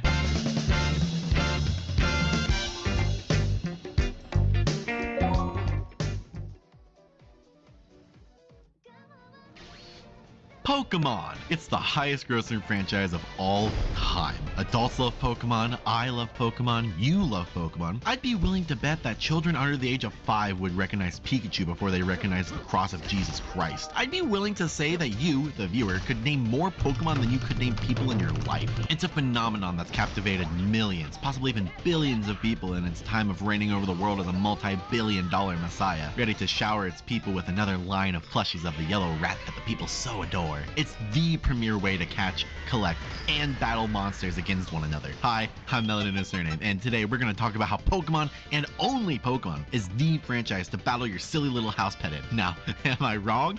Of course not. Around 1998 is when Pokemon began to really take off and people wanted a piece of it. That's why we see one of, if not the first, and one of, if not the most well-known Pokemon-like franchises, Digimon. Imagine Pokemon, but on steroids. It took the Pokedex 26 years to reach 1,000 monsters. It took Digimon 5. There are currently 1,458 of these things. Christ, look at these designs, man. I know not every Pokemon design is a hit, but not even the worst of the worst reach this low. Now, to be fair, there's lots of good ones as well, and quite a few that are actually just women. Anyways, here's my first reaction to several Digimon I've never seen before. This one's just calm. Calm? Like, level is baby 2. Reminds me of this guy. It's like the exact same pose and everything. He looks like he'd go into battle and die. Yeah, child soldier! Oh my god! That's a war crime! Dude, this is behind my setup. Wait, no, there's a dude on top! There's a dude! What? Donkey Kong is crucified. DIY HRT. Come! Again! It's just a dude. It's just a dude, honey. Whoa, what do you? Whoa! Yeah. Damn. There is actual ass in this image. There is. Like they put shading so you can tell where it is. Here we have Robopon, released in 1998 as well for the Game Boy Color. This one takes a lot more inspiration from Pokemon than Digimon, judging from the sprite work, the tagline font, and the dual releases. Hey look, beat you to it. Though, actually Robopon Moon was the third game, like how the original Pokemon games had Yellow to add new content. Stars and Moon's versions were only released in Japan. Here in North America, we only got Sun, meaning that several Robopon that were exclusive to Stars were never available. Oh, pardon my rudeness, you're probably wondering what a Robopon is. Well, allow me to show you. Professional cartoon star, well known for his dances. So kids watch this guy. I would set him on fire. Holy shit. What the fuck? Fucking KKK in 2024. Yo! Monkey! Yo! It's Frankenstein's Homie monster. must have the most exasperative thoughts. Like, bro. Oh my god, it's got fucking boobies! This is the second Robopon with tits. He's light and soft, I'd eat him. You probably know Vistaprint for business cards, but did you know we print everything you need to get your brand in front of your fans? We print banners and signs that help your business stand out. We print postcards and flyers that get people talking. And we print must-have merch like tote bags, t-shirts, and water bottles. Whether you want a few or a few thousand, we print on everything so that customers can go from noticing your brand to falling in love with it. Right now, new customers can get 20% off with code NEW20. Because if you need it, we print it at Vistaprint.com. Today's topic is really Sega.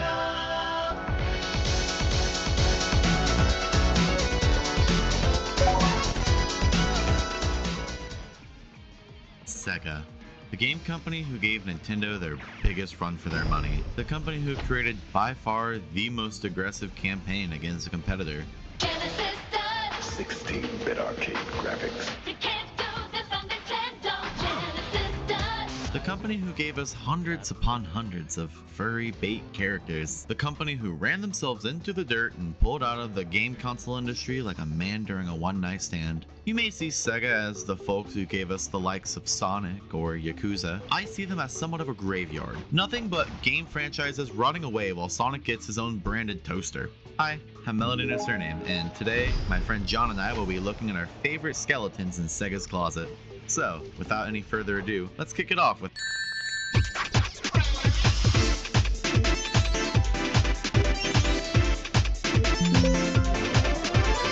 Sonic Riders was the third time Sega tried to put Mr. Needlemouse in or on a racetrack. The first being Sonic Drift in 1994, then Sonic Drift 2 the year after in 1995. Of course, there was also Sonic R in 1997, however, none of these attempts to pit the fastest thing alive against his friends really worked out. Then, 9 years later, Sega gave it one more shot, and we got an actually unique and memorable racing game, Sonic Riders. We see a lot of returning Sonic classics like the Blue Blur himself, his pal Tails, Knuckles, Amy, and some new characters made specifically for this game like Jet, Wave, and Storm, who are known as the Babylon Rogues. That was an illegal left, by the way. And of course, we have some crossovers like I from Super Monkey Ball, Knights from Knights, and Ulala from Space Channel 5. This game is probably one of the best things Sega has ever put Sonic in, aside from Cheerios or ice cream. It controls well, it looks good, and it has a whole lot of fun to it. It even has a story mode where Eggman plots to steal a very powerful Chaos Emerald by challenging Sonic and Company to a Grand Prix. It might be an odd story, but it's enjoyable and has a wacky take on the way that the cast interact with each other and move around. The sequel, Zero Gravity, gave us Silver and Blaze for his characters, as well as two more crossovers being Billy Hatcher and Amigo from Somebody Amigo with the return of Knights. This game's whole gimmick was Zero Gravity. Could you tell? It helps with tight turns, but otherwise it would have been nice to have a standard drifting in the game as well. This one takes the previous entry's take on wacky Sonic and gang antics and keeps it going. What's wrong, Knuckles? The legends say the Star Shard is supposed to be in this chalice. Did it roll off somewhere in the quake? The story revolves around Jet's crew getting an Ark of the Cosmos, which can control gravity. They go out to find the other four to power, get this, Babylon Garden. Makes sense for the Babylon Rogues, I guess. And finally, Sonic Freeriders, the bastard child that no one likes to talk about. It was an Xbox Connect game that could have been reworked for the Wii, but whatever. It plays with you as the controller, and in my opinion, like most Connect games, sucks ass. New characters were Vector the Crocodile, Metal Sonic, and your Xbox avatar. No crossovers this time, the plot's boring, blah. Editing this in later, but after watching the cutscenes, these look really bad. And I know I do videos where it's literally just images of a character talking, but this is coming from the games who also had, you know, actual fucking models moving around doing funny movements. What the fuck is this shit? I can tell why it did so bad. I can tell why they haven't made a new fucking Sonic Riders in so long. Holy shit. What the fuck, man? I would love to see this series come back, but I doubt it'll ever happen now that we have Sonic and Sega All-Stars Racing. Sonic Riders will probably remain good while it lasted. Good music, good Sega references thrown all around, and overall a unique style of charisma that no other Sonic game has really had since. I guess we'll have to see if John can sweat another racing game for now. Hour 9099 on Garfield Kart. Let's fucking go!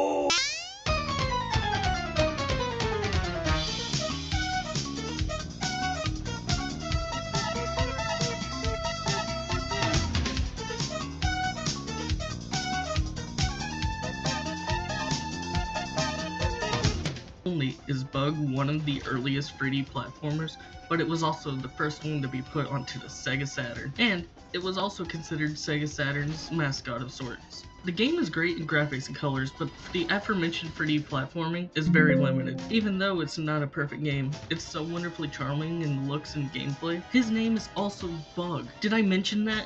Bug! The game has you travel 18 levels across Bug Island.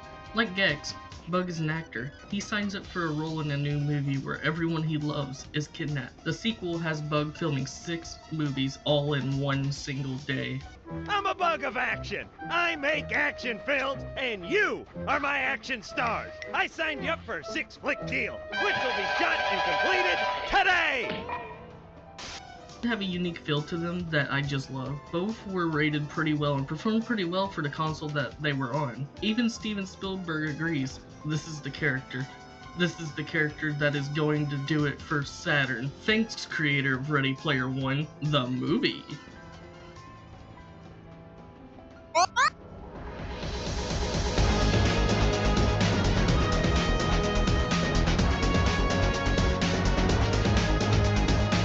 Golden Axe is one of Sega's old arcade games that was slapped onto the Genesis and Mega Drive. It's a fantasy-like game series where your only objective is to beat the shit out of Adder's forces and return your land of Uria back to its normal state before he made a North Korea out of it. For playable characters, you can choose between the dwarf Gilius Thunderhead, whose twin brother was killed by Adder, the axe-wielding barbarian named Axe Battler, whose mother suffered the same fate at the hands of Adder, or Tyrus Flare, who lost both parents to Adder.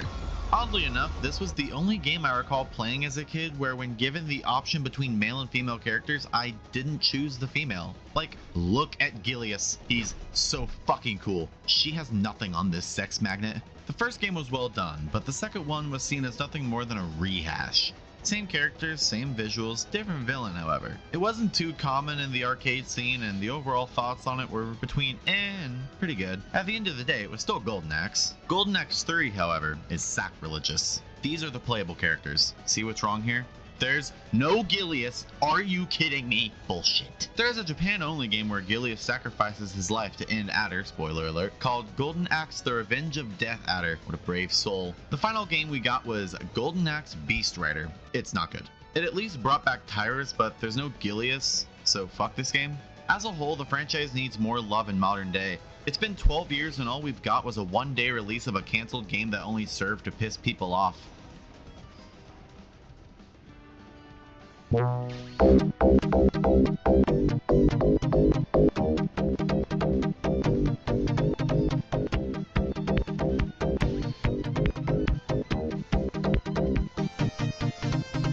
In the year of 2049, or if you're watching this in present day, today, humans have all left Earth to colonize another planet, and have left robots called Orbots to clean up the mess. One of the Orbots, named Warhead, goes apeshit and decides that he's the ruler of the world, takes control of all the other Orbots, and prepares to kill any humans who dare to return.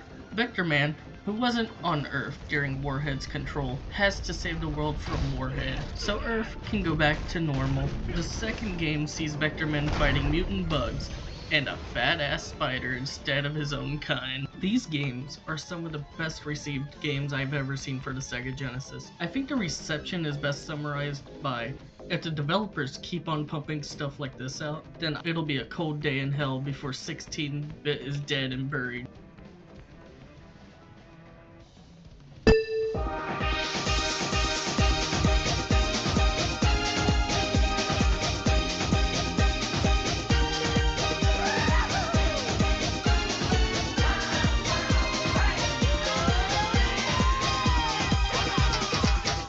already talked about this game before in my failed attempt to catalog every video game furry, so I'll be brief here. It's a Brazilian-styled rhythm game. No matter if you're looking into the Dreamcast original or the Wii sequel, it's such a beautiful game with wonderful character designs and a wonderful music selection. Now, you'll see some hate directed towards the Wii version, and that's fair. It has motion controls. People will take every second of their lives to complain about motion controls. It's sometimes the only complaint a lot of Wii games will get, and again, justified. But at least give Amigo a chance. I think he'd do wonderfully on the Switch.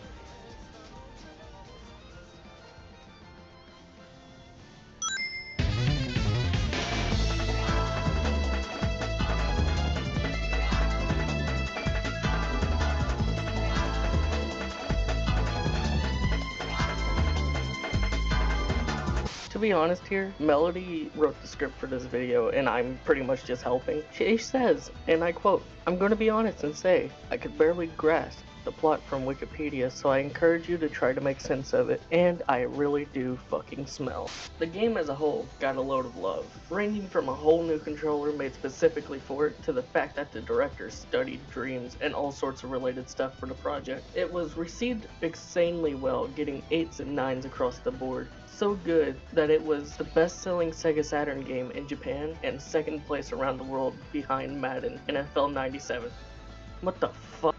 A Christmas version of the game called Christmas Nights, which I'll summarize by saying the director recalled working in the peak of summer holed up at the office listening to Jingle Bells. Another cool thing about this Christmas Nights is, it's not written in the script, but there was a Sonic level in it where you actually ran around the Nights level playing as Sonic. It was really cool, and I really want to play that one day. Oddly enough, the original Sega Saturn game was ported onto the PlayStation 2 in 2008, when the sequel had come out a year prior to the Wii. Onto the topic of the sequel, like Samba de Amigo, it was plagued with motion controls. These don't ruin the experience entirely, as some people would say so. Please don't let that discourage you. Luckily with this one, Takashi Iizuka, a developer of the original game, has stated that he wouldn't mind working on a third entry in the series, so maybe we'll get lucky with this one.